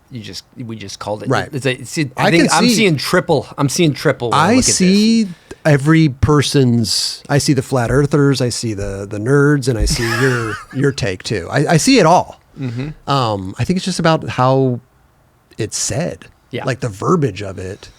So which one's right? I think they're all right. To be honest. I mean, we can't have the same. We can have the same language here, dude. You know what I mean? Yeah, I think we gotta come to an agreement. And I think there's one. I don't think we will. There's one person that I think is the biggest aficionado on this. If you were to pick one skater that is the biggest aficionado on kink rails, who would it be? Our boy Jamie Foy. Jamie Foy. What does Jamie Foy says? In a comment 48 weeks ago, he could have changed his mind by now. You count the amount of sets it's on, case closed. That's what Jamie said. And Is he listen, not Jamie is Foy's he been not an right about the expert? pinch before. Is he not an expert? He's okay. He's okay. He's all right. No, I think he's. I honestly, I'm not kidding. When I have I'm still a question, tripping on the fakie 5-0. I always ask Jamie. I'm like, the fakie 5-0 thing. It's like I don't want to get into that, but it's No. like I ask him the same things, and I'm usually right on what he says. At first, when you asked me yesterday, I was like, oh, well, it's double kink. There's 2 flats, What's but there's 4 you kinks. have to And then form I'm a like, position. You have to have a take. What's your take? No, but then when you What's think about, if I was when I'm just a skateboarder looking at that, I'm like, oh, it's triple kink. there it is. That's it. Because why, don't overthink it. Yeah, exactly. Don't overthink it. Because why? What's your explanation? So wait, Because- so you're on team triple kink. yeah, because when you What look, team are you on? When you yeah, look, but you formed you had a different opinion changed yesterday. it. Yeah, though. yeah, You because I changed like- it while we were talking about yeah, because it. Come when on over. when I hear sides, I listen to them and what logically makes sense. Yeah. No, That's so what's, where. So like, yeah, of course, I might be wrong sometimes, but then I'm like, oh no, that makes sense. Oh, no, you're we could right. change our minds 100%. But So what's your when you see a double kink rail, it's down, flat, down. That's a double kink. That's what it's not a kinked rail. It's a double kink. okay. When you see Double that, set. that's a triple kink. It's just one more. So It's I would interest- say triple kink. It's interesting because like when you say down, flat, down, right? That's 2 kinks, and you say that's a double kink, Yeah. right? It's a double set. It's a double set. Double though. set. Yes. Oh, but you know what? Though, here, wait, whoa, I'm letting you guys state your cases here. Jerron's got to tap in. Let him tap in. JC, Let him tap do you in. mind looking on Google and seeing if you could find a double kinked rail without a flat stair? What? That exists. Yeah. So if you have a stair set going down and there's no flat on the stairs and there's a kink in the rail, what is that? Is that? I've never really But seen then- That's that. why I'm asking But- JC to go look for one. What do you think? Or then what's a flat down rail? That's technically a kink rail, right? If you grind a flat and then a down, like Flat Flat and out, down. flat out, flat and down, and yeah. then Right. down, right? It's a kinker. I want to hear Jerron's take. No, I think initially, like going off of my old school mentality of skateboarding, I would look at that rail and I say it's a double king. But I see your point. I just like how Kelly's seen your point. But just basically, you're saying you've gotten used to doing the way I'm used to the way I'm seeing. You're team double king. Yes, I'm team Okay. double king. All right. That's People are gonna be happy to have you on your team, on their team. Awesome. Yeah. because when you see like a kinked rail would be flat and then out, like right, like just there's kinks on handrails. Yes. At the end of them, that's No, a kinked JC rail. stair And then set. going- Stair set. Down stair set. flat. You guys know what do you call a down rail like with a donkey at the end? That's what I'm saying. We call that a down donkey. Donkey dick. Bit of an obscure term. Down those- donkey. Those are the weirdest ones. I mean, those are I don't know. I never called it. Pretty good. You have a lot of terms in snowboarding. You know what else is like that Lizard was all jacked up on is that we call it a run in. You guys call it a run up. Oh yeah. A A run up for up? the spot. Yeah, For- going into because the you're going spot. about to in, hit. right? Run in. All right, but this is a funny thing too. Like when we're at Embarcadero years ago, and they have a set called the 7, and the 7 is a 6 stair, and it's just like It's like a double set, right? It's a double set. Yeah. It's 3 flat 3, but we used to call it the 7. Why? It's just because that's what we started to call that. You know what I'm saying? Mm-hmm. So I don't think that's valid on every double set. But It was a majority of- at Embarcadero, that's what we called it the 7. It was just the majority. That's what they called it. That's it what was they called just it. what it was known as. Yes. So in this case, I think it's like, I don't know. I think it's subjective. I'll tell you what you do with this thing. You pull up a photo of that rail at dinner, and you just watch everybody argue. It's pretty fun. It's a fun Yeah, exercise. you ask people that aren't skateboarders or snowboarders. Have you ever asked someone that? Like asking like my mom, "Hey mom, how many kinks are in this handrail?" I haven't done that. No. That'd be interesting because obviously they don't look at skating. They're gonna go the science. They're gonna go the nerd route. I'm gonna claim they're gonna go one. That's what Google I the did. definition of a kink, and then they're gonna put their lab coat on, get a protractor out. See this right here. But I don't think that the terminology has always been like we call a nose grind, like technically an over crook is we call it a nose grind. You know, all those things. Yeah. No, we go and There's we go things hard that on that don't one. Yeah, that aren't you know, right don't that have open that become door. common vernacular. What's this? What's that? That's a filmer's Now, worst nightmare. Is what that is. There's kinks in the rail, that's but the endless kink. there's kinks in the rail, but there's no flat. There's no flat. Oh, there is no yeah. There's no flat. Yeah, you know. Is that a cat on the damn rail? Yeah, it's a monkey. It's a monkey. Yeah, Perfect. it's a monkey. Oh yeah, it is Yeah. monkey. Yeah. Look at him. Oh, the sliding down monkey's the got thing. it. Oh Oh, wow! there you go. Yeah, he's doing he's got a kinker. Yep. Amazing. Yep. He's getting after JC's it. laughing back there. He loves it. Somebody get that guy a deal. Yeah. That's why though, when that came up on your show, and then it kind of went wild and it It's was unintentionally Rage went- bait. It's yeah. really fun. Had no Oh, do idea. you have the Andy Mack helmet behind you? Yes. Oh wow! I forgot it was That even thing here. belongs in a museum. It's not That thing his. should be I don't in the think it's his. Smithsonian. I don't think it's his. Are you kidding me? The Halloween costume? I guess yeah. What are we being for Halloween this year? You should maybe That's easy. bring that one Bring back. back? Bring it back. Maybe I should, dude. Yeah, bring it Did you back. really roll out? Did you roll out like that? Yeah, I went to the diamond party. Never. So That's knee what that pads? drawing is from Knee me at the pads. diamond Good. party. Yeah. So Jake good. Phelps saw me. He's like, Andy Mack. He knew. He like streamed Instantly. from across the whole park, dude. It was sick. Yeah, we have a bunch of like the overcrook, fakie five. Like there's so many things that will trigger people, and I think that's an interesting topic. You know, because it's like, yeah, I think it's definitely like split in thirds for sure. And I don't think, Thirds as a triple set, right? yeah, I don't think you could even change people's. Maybe you could change some people's minds, but I think a lot of people are like stuck in what they think 100%. it is. You know, I tend to think that the older heads say like that. Like this one is a double. I think the older heads would say double kink, and the newer heads maybe would say triple kink, like Jamie Foy. Do you think they should take away Jamie Foy's like Skater of the Year trophies? Well, here's the thing though. Here's the thing though is like I had a big argument when Jamie Foy We was won't go on, that far. We won't go that far. when Jamie Foy was on our show. I had a big argument with him about pinching a manual. And You can. I'm on you because you can pinch. well, that's the thing. I said you couldn't, and then Oh. now my mind has changed Yeah, you because can I've pinch a seen manual. I've seen it now. I know Yeah. that Yeah. the pinch of the manual. But we had a big argument about it. You know, Mm-hmm. not like serious argument where we were heated, but like it was a fun debate. The Doberman pincher. Pincher. Call that. Well, because Pinch it. you don't actually do that when you manual, which is not a bad thing. I'm saying, but No. you like perfectly balance. That's right. and that's fine. I perfectly balance too. But when you would flip out, sometimes you could pinch and it's perfect. There's been in reviewing some of my clips, I pinch the manuals here and there. Yeah. Not realizing. Yeah, you don't realize it until like after the fact. The And nose I didn't even know nollie that was flip. a People thing. push the pocket in on the corner Right. over there. Right. Is there a trick in snowboarding that's like you do it a certain way? You're like, dude, can't do that. You know, that's yeah. You want to do because we don't have trucks, so you can kind of like, let's say a front board, for example. Like you know, you want to put it up and like 90 it up on the rail, like that photo of Jed there. Like you want it to be square. And then sometimes people put it up 45, you know, and it's like you can kind of cheat a 270 out, and that gets hated on.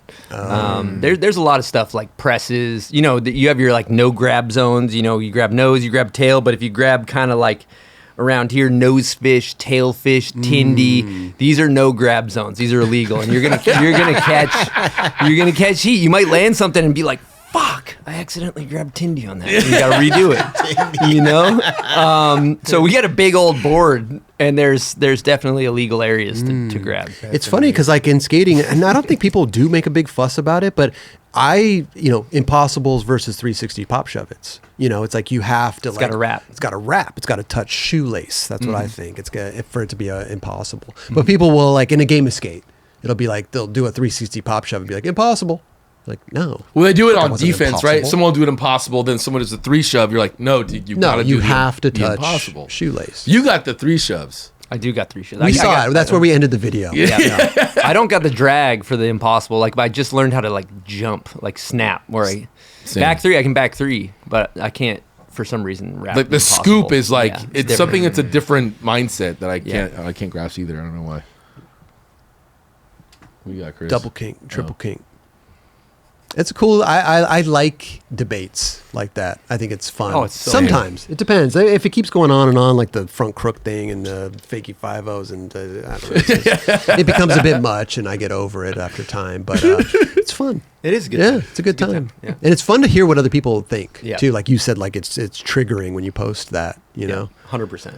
we'll post it on our Instagram. What do you think this snowboard trick is? That's a good idea. Well, you can put it just a rail there. It doesn't need to be a No, snowboard. we'll post a snowboard. You're gonna get some heat for that. We're gonna get heat for you being on the show. That's true. Bad Who is look. this guy? Bad Who look is this for Nine guy? Club. Bad look. I think no, man. I it's rad because like I definitely want to talk to you about like the bomb hole and stuff like that, and starting that in 2020. Yeah, 5 years ago, a little over 5 years ago. 5 years I don't know ago. the year, yeah. Okay. And was there I'm sure there was, but was there a big snowboarding podcast before? Not at the time. Was there a snowboarding Yes. podcast? Okay. Yeah. So you weren't the first, you're not going to be the last, but you took it and ran with it. That's what Yeah. that's what I say with our show. Yeah. Okay. Well said. Yeah, it was during COVID, so it's like we had a captive audience. You know, everybody remember that. Those are weird times, man. Those are weird. You're like, we're times. getting views, man. Yeah, this totally. is great. Yeah, and People got time. Yeah. I think also one thing that was really important, if you like think back to that time of starting the show, is like it was really weird. Everybody was like social distancing. You couldn't see your friends. It was a bizarre time in humanity where it was all polarized, and I kind of viewed it like I had just gone through a breakup at the time, and I was living by myself, and my friends were kind of like in their little social distancing, you know, pockets, and I was like kind of longing for human connection, and I had all this, you know, breakup energy, and so I just took all that angst and all that energy and like grabbed a camera in my garage, you know, like set up a freaking GoPro on a spoon and like built this little studio, and then I edited it all together, and I was like, oh, this kind of looks like a podcast. So, but it was like, I think there was like an intentionality around it, basically being so polarized at the time. I was like, let's just take a break from all this craziness. Let's just talk about snowboarding. Let's talk about real shit. Let's talk about struggles. Let's talk about some shit that humans need right now more than what we don't like about each other, you know, and we recorded 4 of them, and then we did this one with Justin Benny. That was our first episode, legendary snowboarder. And Was he the one that rode an LRG? we went on LRG trips That's together. right. Kelly and I used to go on LRG trips together. But wait a minute, you filmed 4 and then you put that one out? He was like the 3rd one we recorded. We you like put that one put out him in the first. hopper. You know, Okay. we just shelved him, and then Sure. after we did that one, I was like, oh, this felt special. And then and it's just crazy. Like probably same with Kelly. Like you put out one episode, and then you're like, here we fucking go, and it's, you know, 5.5, almost 6 years later, and we're just every week fucking revolving door, haven't stopped, don't even look up to take a breath, and it's been a really fun journey. I love it. I look at all the podcasts out there, like your guys' podcast, The Bunt. It's just because we see so many come and go. Because little do people know that it's fucking hard. It is a task to put out something that consistently for every week is crazy. 100%. Did you want to put one out was that your goal? Like every week we're gonna I mean, I'm a listener of podcasts. Like the ones I like, I want that shit there more. every Yeah, week, yeah, you know? yeah, So, for sure. and that's the one thing. It was like, I remember when we started, I was like, I'm going to do 25. Whether 100 people listen or a million, I'm going to do 25. And then at 25, so we set a goal of just like a volume of shows to do. But like, you know, at the time, I remember filming, like setting up all the cameras, booking the talent, editing the whole thing. And it would take me like 13, 15 hours a show, you know, as you know. And I edited the show for the first however many years, 4 years or something. yeah, it's crazy. Yeah. It's like you just get done editing, you export, you upload it, and then boom, okay, we're doing a show. It's just like edit, record a show, repeat, you know? Yeah. And luckily, shout out to Silk D, our editor, who's the GOAT, and he edits our stuff now. Yeah. Did you, when you were editing at first, how many cameras were you using? We had a GoPro that was like, and then we had one guest, two guests, three, and a fisheye. So 5. Or no, the fisheye was the GoPro. So it was 4. Yeah. Four cameras. And that was Okay. where were you filming at? It was in my garage. In the garage. And okay. dude, we didn't have it's cold in the winter. So I had this diesel heater that I would like fill up. We'd get it cranking hot, and then we'd turn it off because it was loud. And then I'd look over, and the guests would be like shivering because it was the middle of winter. And I'd be like, okay, let's take a coffee break. Yeah. Like, click it back on, and now we have HVAC. We're living large. Nice, dude. Yeah. Nice. And when you were, excuse me, when you were booking the guests at first, were you just using your friends? Because that's what kind of we were doing. Exactly. Yeah. Same thing. Okay. Nice. Do majority of snowboarders live in Salt Lake? Salt Lake is kind of the hub, I'd say. Yeah, it's kind of like LA for skaters is probably Salt Lake for snowboarders. Okay. Yep. Did you ever? Then people always ask us. They're like, "Well, what are you gonna do when you run out of guests?" We're like, "Well, probably not." But we also have people back on now, right? Yep. Yeah. In the first year, it was like, you're going to run out of guests, dude. You're doing this every week. Like, no, we're not. Yeah, dude. Like, because I also love, my favorite episodes, man, are the people behind the scenes, the filmers, photographers, team managers, people that make the industry happen. Like, I love those episodes. Those are the episodes I wish would get like 100,000 views because I think they're so fascinating, but also important, you know? Totally. Because a lot of the filmers and photographers don't get the shine that they deserve, you know, and team managers for that fact, owners, you know, all that stuff. Do you have a favorite, like, is it like snowboarders or you guys have behind the scenes people too? Like, what's your favorite type of episode? Yeah, a lot of the people that worked at brands have, you know, as somebody trying to build a brand with the bomb hole, like a lot of that stuff's really inspiring. You know, I've been sober for 8 years, so like, or not drinking, you know, or doing drugs for that matter, maybe a little psychedelics every once in a while, but like, so I wouldn't say, but, you know, I think there's like when people come on and they have like a really like they hit rock bottom and then they share their story and they're doing great. Like those ones are really inspiring for me. And those are the ones that I think, you know, like the most rewarding part of doing a show. And you could probably relate to this. Like, you know, somebody comes on, shares their story, and maybe somebody quit doing drugs or quit drinking because of something they heard on our show. Then you feel like, okay, what we're doing has an impact. And in the same way too, we get a lot of people that are like, man, I snowboarded when I was younger.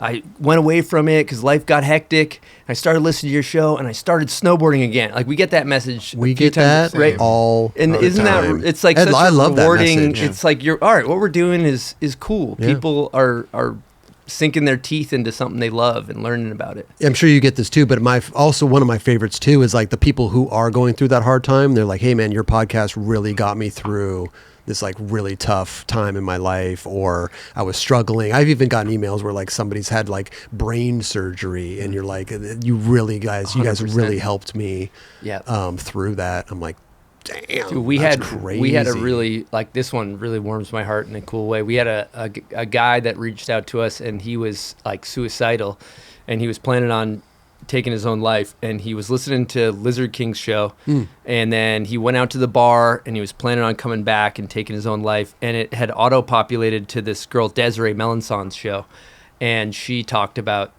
being suicidal on our show and how she worked through it and he heard that and didn't do it. Wow. And you're kind of just like, fuck, like Jeez. that's like the fact, like the impact that had really like filled my heart, and then it just makes you want to keep going. You're Well- like, all right, these stupid shows where we just talk about kink rails, like there thing, though. there are moments that are important. That's the you thing, know? though, is we don't think about, because we are in our little bubble here, you Yep. know, and I'm sure you are in your garage with the HVAC, but like there's like, we don't, sometimes you have to take that step back and be like, oh shit, like, there are people listening. Because Yeah. sometimes I forget that Same. too. I'm just like, oh, we're just talking, and you know. But then there's people out there that really can resonate or have those, you know, moments where they, you know, can change their life. But and it's funny because we're just talking about skating or snowboarding, but we're just talking about shit that we love. Totally. And it's fucking weird, dude. Yeah. Yeah. Well, we want to like feel a part of these cultures, and Yeah. we want to learn about them and learn who the characters are and know who to cheer for and know who, you know, I love when you hear a show like, and you really start rocking with somebody that maybe you weren't really fucking with. You Oh, know? it happens all the time. Yeah. Yeah. And 100%. we used to hear that a lot too. I think we still do. It's like, you know, comment. I used to fucking hate this guy, but he's the dopest dude. Like, Totally. and I had a lot of misconceptions about people that I knew in the industry but didn't know. You know, you have those like people that you're just like, I don't really know about this dude, you know, and then they come on and you're like, dude, this is the best dude ever, ever, like amazing. And the feedback that they get, the positive feedback that the guest gets is great. Like, I love hearing that too. When the guest is like, Yep. man, everybody's reaching out. It was so Yep. dope. Like, I had such a good time and da-da-da-da-da. Like, that's, like, I It's- love that. You know what's cool too is if you kind of like help put somebody on in a way, like you give somebody some shine and that's underrated or deserving of some shine. And Sure. That's always like That pay it forward aspect is so sick. Yeah. I love that. Definitely. Do you ever get it where people get incentive to go on the bomb hole? No, I don't know that. I don't think that is that a thing in skate. I It's think, had- I think, I think it's I've heard happened it. It's in people's Yeah. contracts. It is. They Yeah. they Yeah. get 9 club incentive. Sometimes. I've heard it. Oh, Yeah, I've heard that. wow. But I would think that most people in the snowboard industry listen to your show, so it's like people get soaked if their riders are on there. I think that's the thing. Yeah, people Yeah. get hyped when their riders come on. Yeah. for Yeah. sure. Yeah. Dude. How was the it's- in-person event you guys just did? That was fun. Yeah. Yeah, super fun. It was at the Westlake Courthouse, and man, I think like 1,000 people showed up or something. Yeah, it was a good cool. good turnout. It was cool. We just wanted more of like a get together than like we didn't want to like brand it as a contest, even though there was kind of like a thing, you know, people best tricks and stuff like that. But it's just community. Yeah. You know, I think that's what's missing in skating right now is community. You know, trade shows aren't a thing anymore. Like that's where everybody used to get together and talk and tell war stories and like figure out what are you doing right, what are you doing wrong, like. That's where it used to happen. 100%. And nobody's talking anymore. So Yeah. we just want to get everybody together. But I know you guys do a bunch of community stuff and contests, Yep. right? Yeah. Yeah, and then I think that's being, you know, we're all doing podcasts here, right? And so like the internet, as much as like you can share stories, it's like not a real place, right? Like a comment on an internet isn't an interaction per se. But I feel like for me, when you go and meet somebody that's maybe an avid listener of the show in person and they're just so hyped, and that human connection aspect I think is like really, really cool as us like internet people, like the, you know, like that it's really probably the most rewarding part of what we do is like we put on an event and then people come out and they're just so hyped and then their love and their passion for snowboarding is just like bursting at the seams. And that's like the shared connection. We all just love this thing deeply, whether it's skateboarding or snowboarding. We just love it. Dude, when you meet somebody and they're like, dude, I'm this person, you're like, oh my God, you're that person? No way. That's crazy. Oh, it happens a lot, It's dude, been when you're out happening, there, man. definitely. Oh, yeah. Yeah. It's fucking funny. What's how many was it the bomb hole cup? We do bomb hole cup and bomb hole beatdown. And how often or what's the difference between the two? Boxing and snowboarding? Yeah, one's a MMA fight. No, bomb hole beatdown is an event. I'm going to plug it right now. January 10th at Loon Mountain, we're doing bomb hole beatdown. And this year we're doing a live stream. And it's just called, we call it a rail jam. So we have like Grom, open class, and pro class. And then we do, there's some of my good friends are in a band. Harry, Mikey LeBlanc, Mike Rabb, there a couple of them are pro snowboarders, and they play music. So we do like rail jam, Groms go first, then open, then pro, give away some cash, and then we do a live. Oh, you found it. Nice.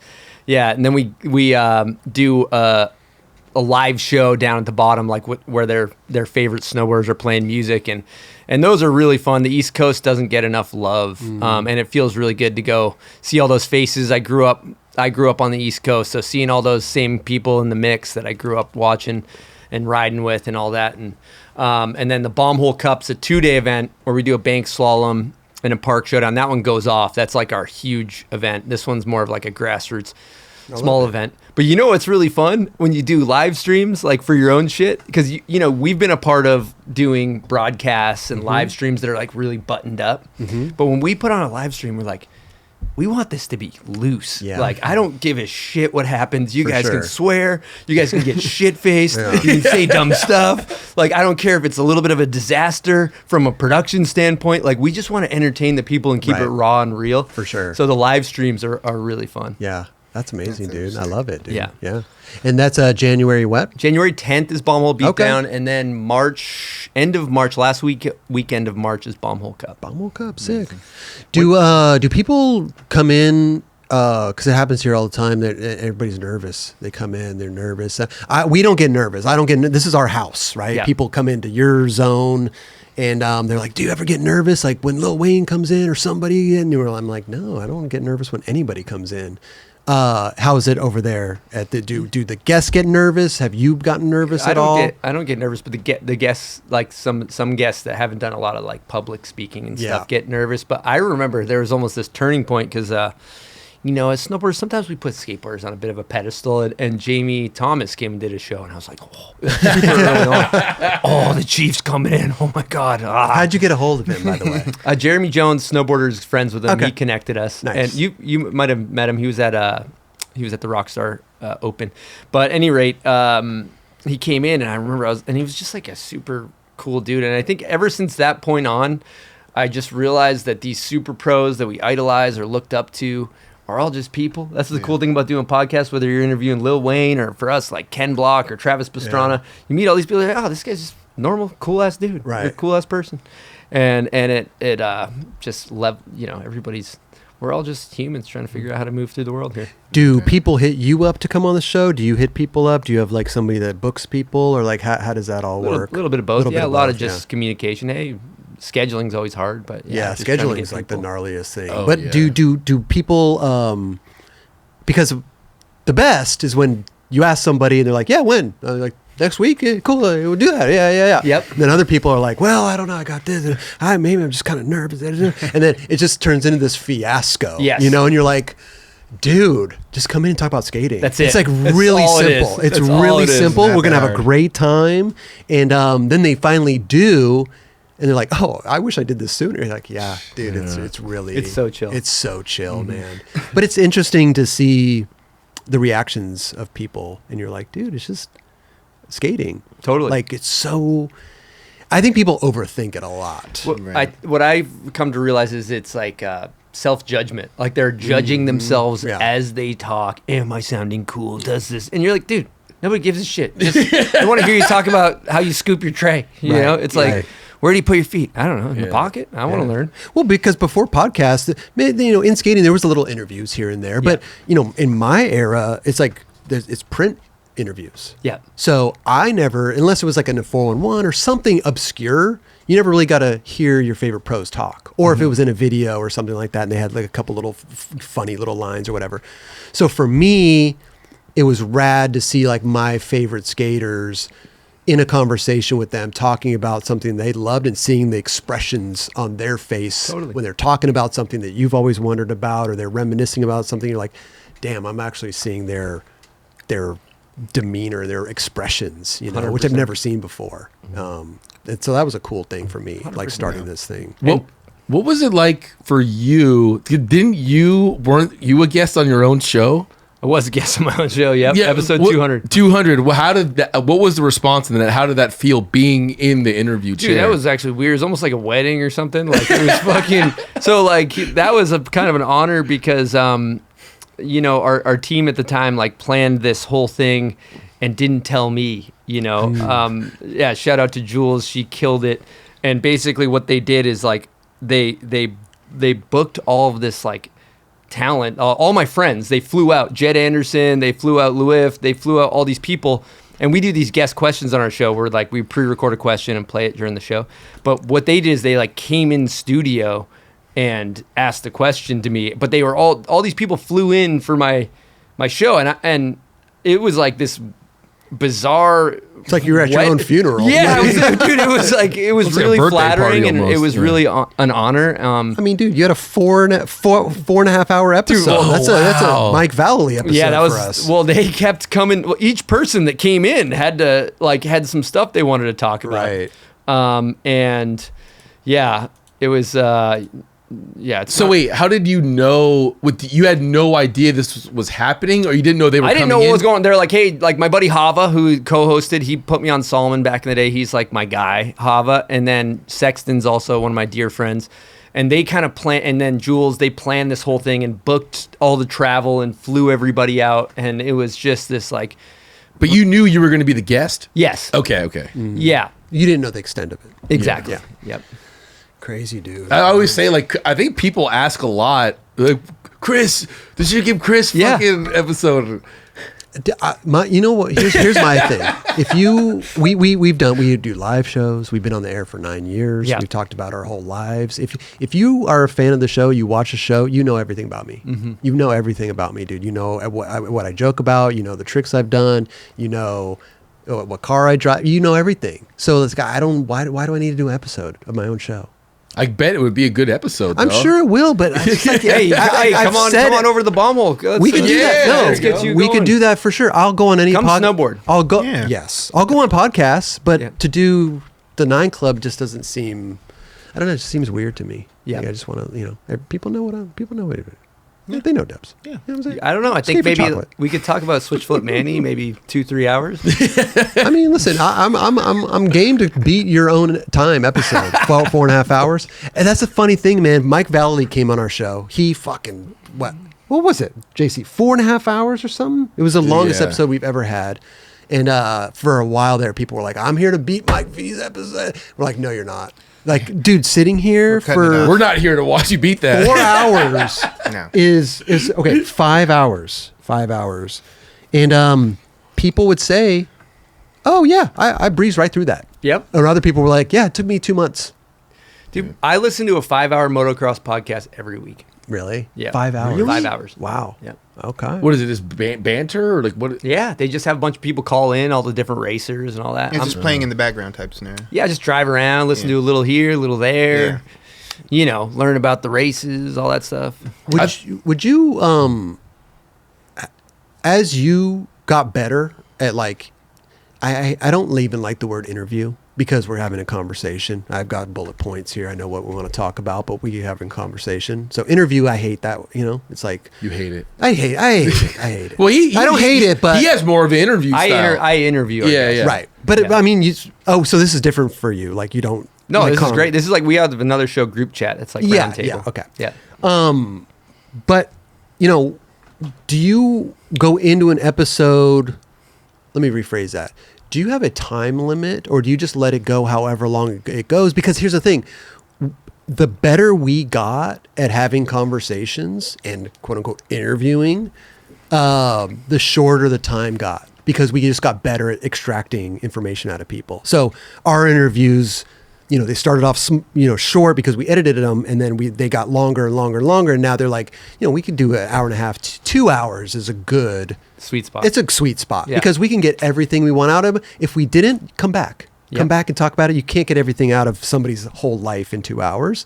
But did you find the same thing where you just kind of got better and better and better at it, and you kind of like honed in on what you actually like wanted? And we do long shows sometimes, what's an average It show just for you depends. guys? Some are an hour and a half, some are 4. Okay. Yeah. So we'll do a long show. I think it all depends on like how much you have somebody like Ken Block on. He's got a lot of stuff to say. Right. And we got done with Ken, and he was like, "I still have so much to talk about." Oh, You're like, every time we Every turn the time. cameras off, it's Yeah. like that. Yeah. For sure. Or we'll forget to this, ask yes. somebody about something. Yeah, you get what you get. But Yeah. I do think maybe I think good questions create good answers. Now, do you know? speaking of the good questions, like, do you sit there and do you research them? Do you figure out every single question? Because you said you more interview them. So Yeah, you're asking I do a lot of question, answer, research. question, answer. Like, I feel like the Bunt is more, they have a question, answer show. Yeah. Like, we have more of like, hey, let's have a conversation. We have some things we want to talk about, but let's talk, you know? So Yeah. you have more of a question, answer. Yeah, that's how I run my show. I feel like people click on the podcast because they want to learn about the guests. So Right. then I really keep the lens pointed at the guests. Granted, a lot of times we're throwing it around, we're bantering, all that stuff. Yeah.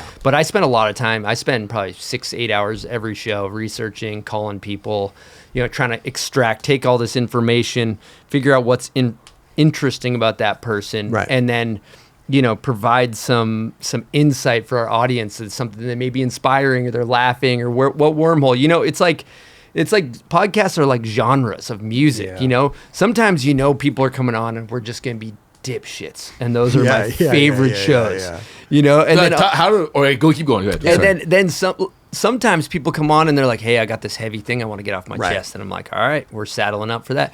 Sometimes it's like a business guy that's like, I'm going to give actionable advice about how to start a business. But like all of that is, we kind of can morph to the tonality of the show Yeah. depending on the guest. You have to match, as a host, you have to match their Yeah. their demeanor, their cadence, or whatever. And sometimes it's the worst too, because we get criticized sometimes too, because like some people don't want to talk about things. Yeah. So they'll come on the show, hey, I don't really want to talk about this. We're like, all right, fine, dude. Like, it's part of your story, part of your career, but we'll respect that if you don't want to. And then in the comments, why didn't you guys talk about this? You didn't even ask them this. And you're like, behind the scenes, dude, they didn't want to talk about it. So what are we supposed to do? We're supposed to sit there and grill them, be like, hey, I know you don't want to talk about this, but we're going to talk Yeah. about it. Like, you can't do that. No, you want to leave a good feeling with the Yeah. guests when they get done. Plus, sure. you're gonna scare away other potential guests. Well, it's just, down the you know, line. if somebody doesn't want to talk about something, they don't want to talk about it. Exactly. You know, what are you going to do? But I don't know if that's happened to you, but it's just Yeah, like, oh, yeah. fuck, man. Like, sometimes you're like, dude. You can't please everybody. There's Yeah. always going to be, and I love, like, we were talking about this off air, and I think, like, making a podcast is a creative process, and I think, you do everything you can to try to create a good show, do your research, get ready for the show, have a good conversation. And when it's out in the world, it's out in the world. Yeah. At that point, it does not matter whether 1 million people or 5 people or there's a negative comments or good comments. You're on to the next one, trying to create another good show. Yeah, it's interesting because, like, I do listen to a lot of podcasts, and we're loose, or like our conversation here is loose. We do have our talking points Yeah. that we really want to get to and talk about, but I do listen to both. I listen to like question answer podcasts, and I listen to just free flowing podcasts. And for me, tell me if you relate or don't relate to this, but like we've gone through different iterations of this show of like not researching at all, just sitting down and just fucking bullshit and having a conversation. Then we went through like researching, lightly, then heavy research, and then like, then moderately researching. And then we're kind of back to like, okay, let's have like a run of show. Let's talk about what we really want to, talk about. But like the heavy research for me, I don't like, because I know everything that they're going to talk about, and it's boring for me to sit here and have a conversation with somebody where I'm like, hey, what about this? And I'm like, okay, I already know exactly what you're going to say. I know the whole story. I've like researched the whole thing, and it's like, it's boring, And so I want to know just enough. I want to know what that story is, and then not research it anymore, because I want to hear it from them. Yeah. And I want to be excited, and I want to be hanging on their words, and I don't want to know a lot of the times. Yeah, just be present in the show. Yeah. And see what happens. For sure. Yeah. So how do you struggle with that? No, with your I research? think or like maybe one of my strong suits is I'm just like really interested in people. Me I just like too. super interested, and the genuine interest is what kind of drives me. Like I really want to know what people are thinking. Yeah. Like sometimes you have that's why I do more question answer, because I got somebody that I admire or look up to or has built something. I'm asking questions for myself half the time. I'm like, how the 100%. fuck did you make this brand? I'm trying to build something, 100%. So that's where I come from. But I guess my question is like, say you do research and you know that this guy went off the building and he landed and he broke his ankle and he went to the hospital and he rehabbed you know what I mean? Like, the whole story because Yeah. you've researched that story, and now he's telling the story and you're like, I know everything that he's saying. I've researched Yeah, this. but I think that know might everything. be interesting for the guests or for the Exactly. listener. And Totally. For the You have listener. the option to ask him questions about all that Yeah. stuff. For obviously. sure. So- But you know where I'm going. You know what Totally. I mean, though. Yeah. It's like sometimes it's just like, I don't want to know. I want to have a genuine conversation, but I need to know what we're going to talk about. That's the thing, right? So it's kind of, for me, it's like a line. It's kind of like a balancing act. You know, it's like, how much do I really want to know? I just want to know enough 100%. where I can get that conversation going and then be super interested in it. You know, You've had the same kind of run of show the whole time, though, huh? Pretty much, yeah. Yeah. We do name that video part. It's pretty fun. Yeah. What are all the segments? You got a couple different ones, right? We just we have a bunch of people call in and then like record a question that are like close to that person. So those are just guest questions, and then but then we have another show on group chat. We got all kinds of segments. We do run through wall trivia where we ask like snowboard nerd questions, and if you get it wrong, you got to do a smelling salt. If you get it right, you get a trophy that's spray painted bottle of smelling salts gold. how come you don't do that show live? I feel like that That's is good a question. live show. I know. Why? We were doing it live. It was a little trickier with like sometimes we do pre-recorded segments, which I guess we could still You do. could insert them. Then I go know. take a piss. Exactly. Yeah. You know, I think we'll probably get back to that at some point. I just remember it was like technically a little bit more challenging than just recording it a few days before, and then you can kind of really button it up in post. Yeah. I think that's the reason.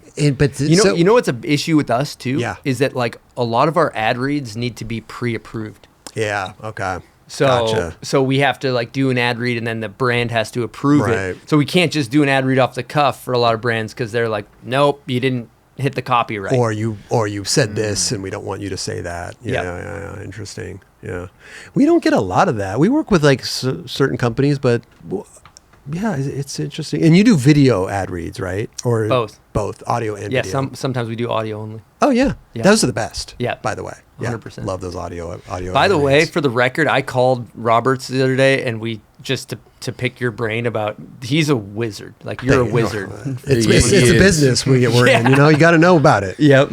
Yeah. I don't like the tech back end shit. I just glaze over. I'm Yeah. like, dude, I don't know. It's so YouTube fun, but it's the most algorithm. the algorithm. The YouTube's That's it's the his most gig right important there, thing you know? though. It is. Yeah. Yeah. That's like the platform that's running our business. Yep. So I got to know everything about it. But I'm glad what we talked about. You switched in your. So are we going to do a Spotify. live stream of Kelly having to watch every 4-in-1 back to back to back to back? Dude, after my hip surgery, I'm gonna have to sit there and do something. So Yes. maybe that's what I'll do. How many hours do you think that is? I don't know. How many 4-in-1s are there, Kelly? Were they an hour long each? Ones that I care about, probably up to 63 because I was the last best one there ever was because I was in it. Just Were they kidding. an hour? No, I mean some were shorter. 30 to an hour. Yeah, Okay. around there. Some were like hour and 30 minutes, dude. The early ones. Jeez. I wouldn't want to do that though. So total? How many are there? Oh, I don't know. Oh, dude, after 80? honestly, 80? I stopped watching 4-in-1s after Really? 50. After 50, I kind of like I was already like a Dude, that would skater. be straight up torture. Yeah. For the viewer or for Kelly? Both for everyone. That's why you should definitely do it. Yeah. No, I sometimes will watch old ones, but there's only a hand. Like issue 30 is the best one ever made.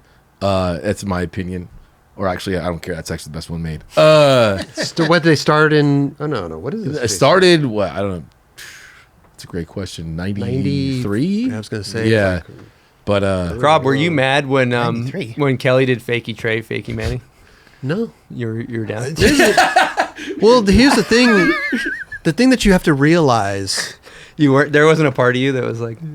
No, I didn't really. I don't Like, follow, yeah, I don't follow him on yeah, Instagram, so I didn't even I see didn't it. see that. I didn't Yeah, see it. you I didn't didn't see see it. I didn't. I wasn't one that The just thing that you have to posted. realize, though, is like, you know, ever since we started the show, we talked about the courthouse. We talked about the stage. I mean, Joey Brzezinski was on for the first episode. Like, all of our friends were on the first episode. Like, so it just was a thing. And then the switch flip mani just kept getting brought up and brought up and brought up. I've probably done like 4 switch flip manis in my life. It wasn't even like my trick. A lot of people would say the switch manual, switch 3 front shove out was better than that, but it just became a thing. And then Mark Johnson brings the iPad on It was his amazing. episode. That was amazing. And then Lance Mountain makes a flip book of it. So But Chris, that's not what he asked you though. He Yeah, didn't you ask didn't- you anything about that. I asked you if you were mad when Kelly did it. no, was I mad when Casey Rigney nollie heel flip nose wheelie did? But this is more just like Kelly. I think 'cause it's it's like Kelly. He's really good at ignoring the question he's not at really. hand. It's like there wasn't a part of you that was like, fuck.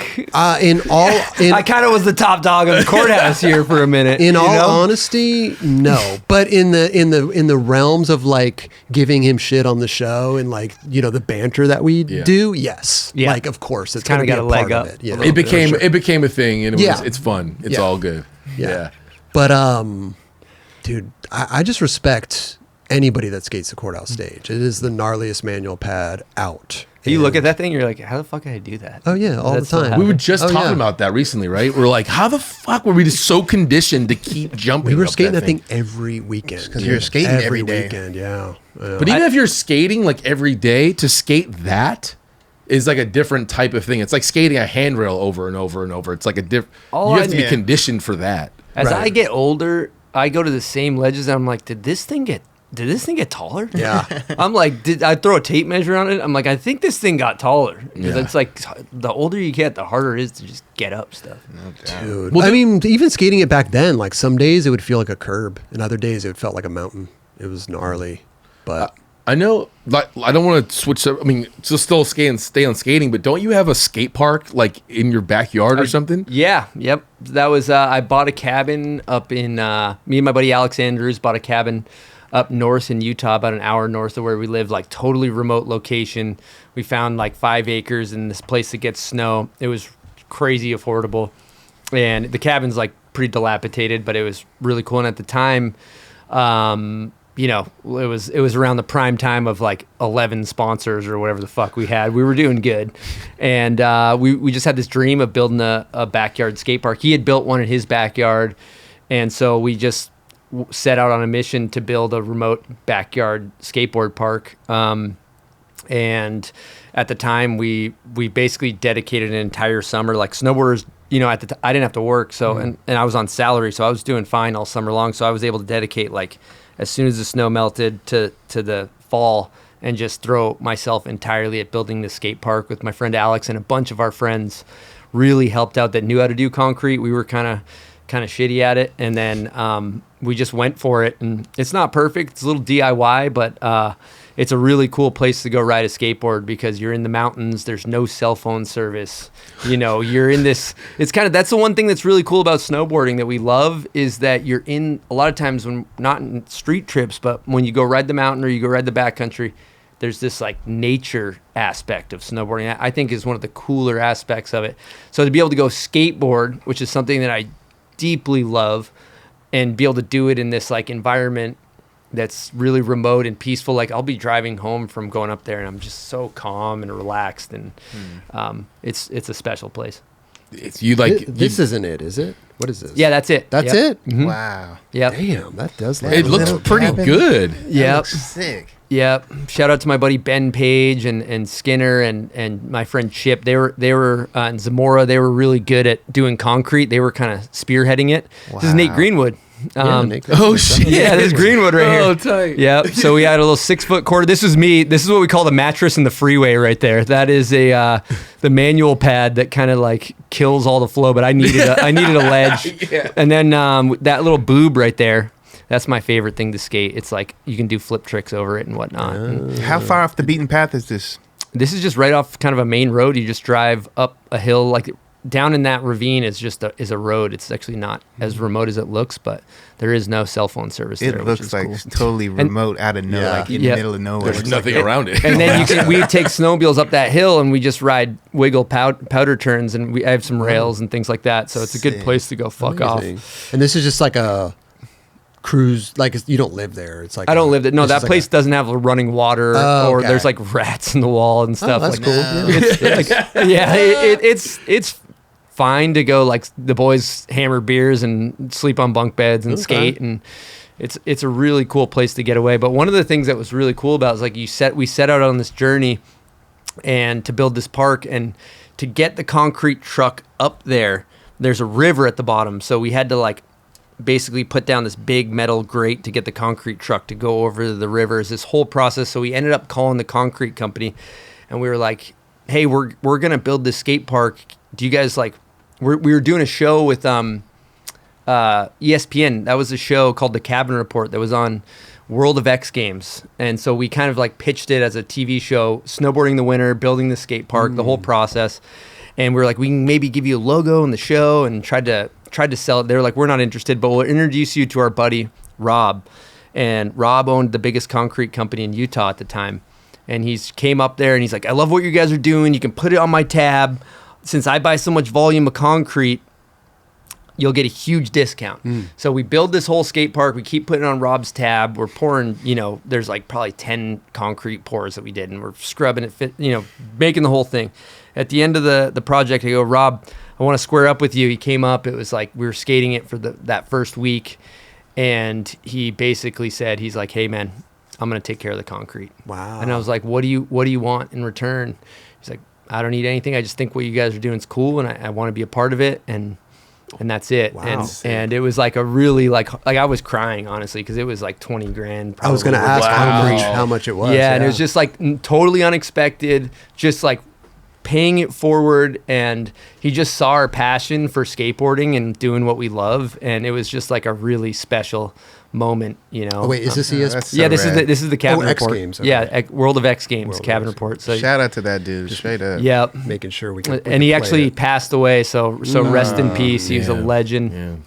And this is a bunch of dipshits that don't know what they're doing, trying to scrub concrete. Learned a lot about it, and it's not perfect, but it sure is I fun. love it, dude. That's awesome, man. That's awesome, dude. Wow, Fire dude. pit. How long did that take? It was about 4 months, but like every day going up there, just tying rebar, sleep. I remember my bed was brown, my sheets, because I'd be in the dirt all day, like tying rebar, and then I'd go home and lay on my white sheets and like just be so dirty. Oh my god. Yeah. That's cool, dude. Do you good time. take a lot of smelling salts to keep you going? That was dude? pre-smelling salt era. yeah. Yeah. That was actually the first year I got sober. So it was like I used to get shit-faced in the summer and like get all banged up. And I had this like new sobriety. I was like, I don't know what to do with myself. I got to go do something. So it was like cool to put my energy towards that. Dude, Well, I want to bring this around full circle, man. Yeah, And there just, it is. Just kind of got banged up. bring it right back there. to where we started. That's just straight scoliosis right there. Yeah, Dude. this looks like you. You look sad. No, you look dead, my guy. That should be the thumbnail of that should be the YouTube thumbnail right there for the episode. Just that Like you didn't, position. you didn't jump out of it at first. You just jumped in it and Dude, stayed there. yeah, I was like, yeah, it was bad. I had a little. Oh my god. I had a little, not too bad of bleeding, more of a scrape. I actually made the switch front shove down and after. I'm glad. The nollie heel. Or That was a fakie heel, but yeah. fake heel. In the footage, I never saw the footage. No, God. everyone just saw that, not the actual footage. That was, dude, when you slam like that, that's better than the make. Oh, yeah. Let's be honest. Sometimes people get a lot of clips that way. Yep. I mean- When you slam so hard, you're like, at least I got a clip. That was so bad that it was kind of good. Well, it That's a clip. was it as bad as it looked? Was that? Like the- no, I was fine. Okay, I okay. little scrape. Like I was still able to switch front shove the stairs. Yeah. Was it like on the side of the leg, like scrape? It was like kind of like that area, like kind of by your sack. No man's Yeah, land. it was like that. Yeah. No man's land. Okay. Yeah. Yeah. Some people might call that a gooch. Yeah. Yeah. Oh yeah. Oh yeah. Good old dude.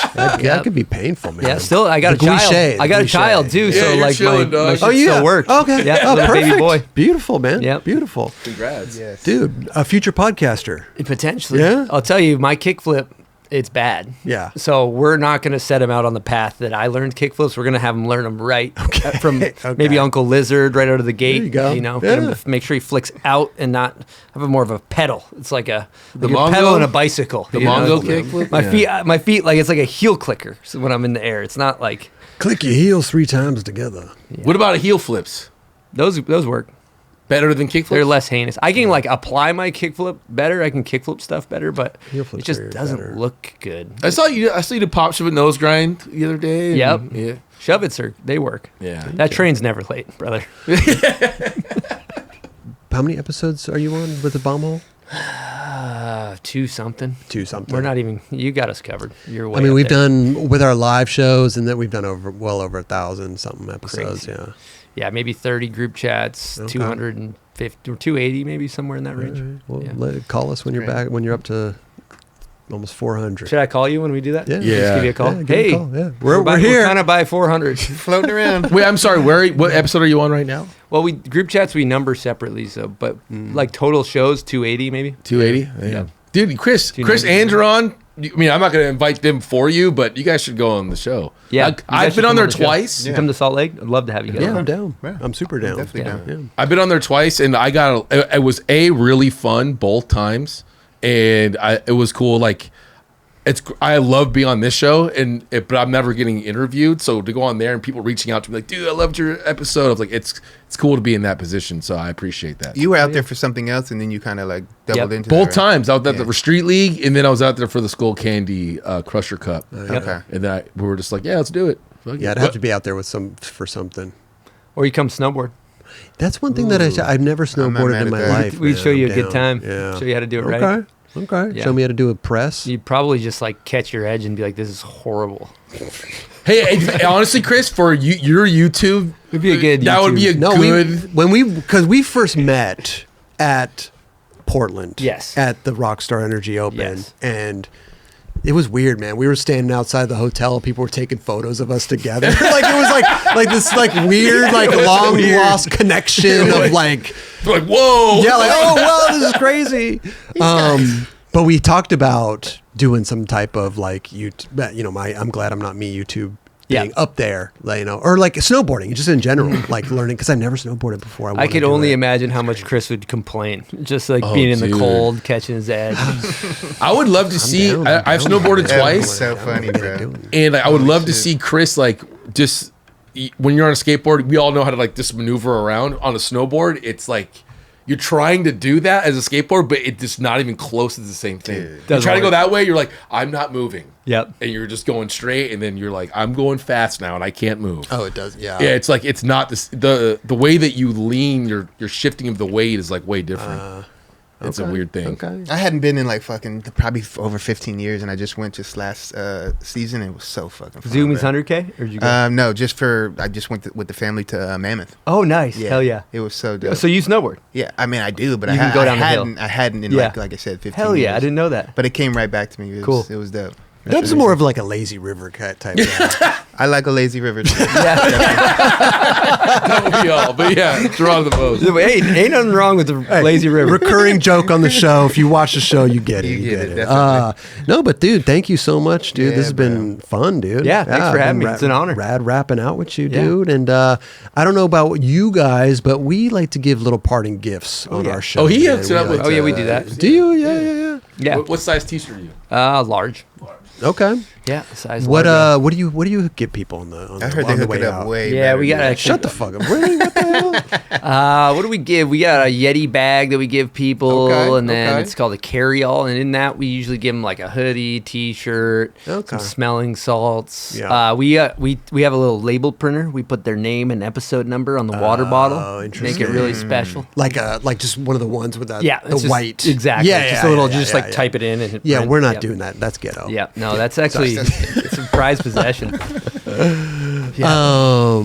That's cool, man. No, we like to because we. First of all, hold on, dude. Thank you, dude, Chris. Oh yeah. Thanks for having me, Dude, boys. this has Thanks been for having me. amazing, Yeah, dude. Yep. But yeah, Yeti is one of our sponsors, and I'm sure you have these. Then We went with water bottles. Actually, we don't. Dude, have you the don't have the mug. coffee thing? Yeah, we might have one of those. kicking dude, around. this thing, I don't care if your HVAC is out and it's cold as hell in the studio. Like Yeah. this will keep your coffee so goddamn hot for hours on end. You could do another episode on yourself for 5 hours. Yeah, we do with 6 this. hours Yeah. maybe with this. Yeah, there you That's go. perfect. Little baby blue. This is almost like a bomb hole blue right Isn't here. that beautiful? That's beautiful, man. Kind Skull of biting Can our shit. actually seasonal color. Oh, it is. Seasonal color. You didn't want. yeah. You didn't offer bomb hole blue. Yeah, no. Okay.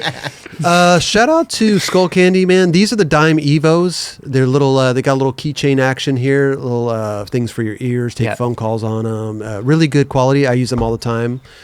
Shout out Really to Wiz good. and Shout out Mo to- over there, my yeah, homies. they're the homies.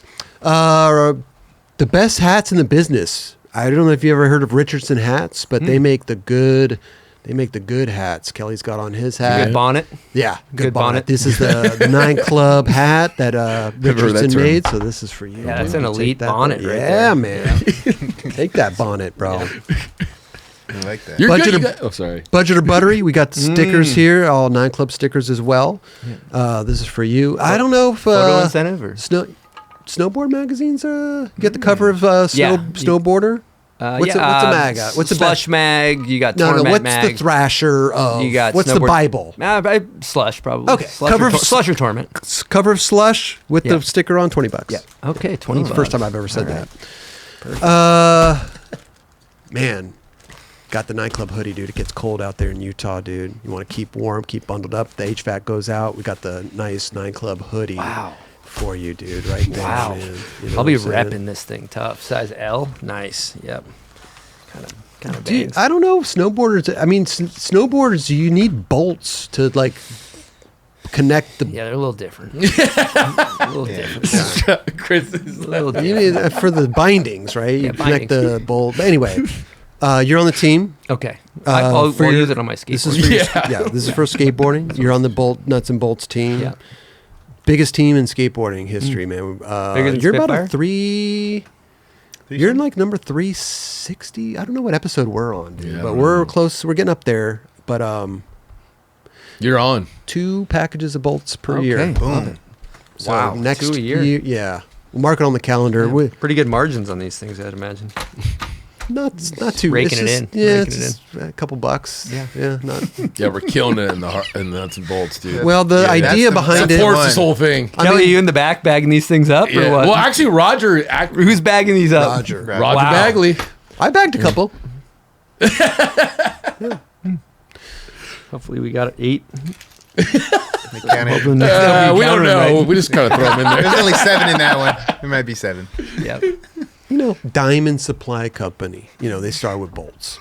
Shorty's Hardware. They started Yeah. with bolts. These companies turned into huge multi-million-dollar companies, dude. It all At starts. one point in time.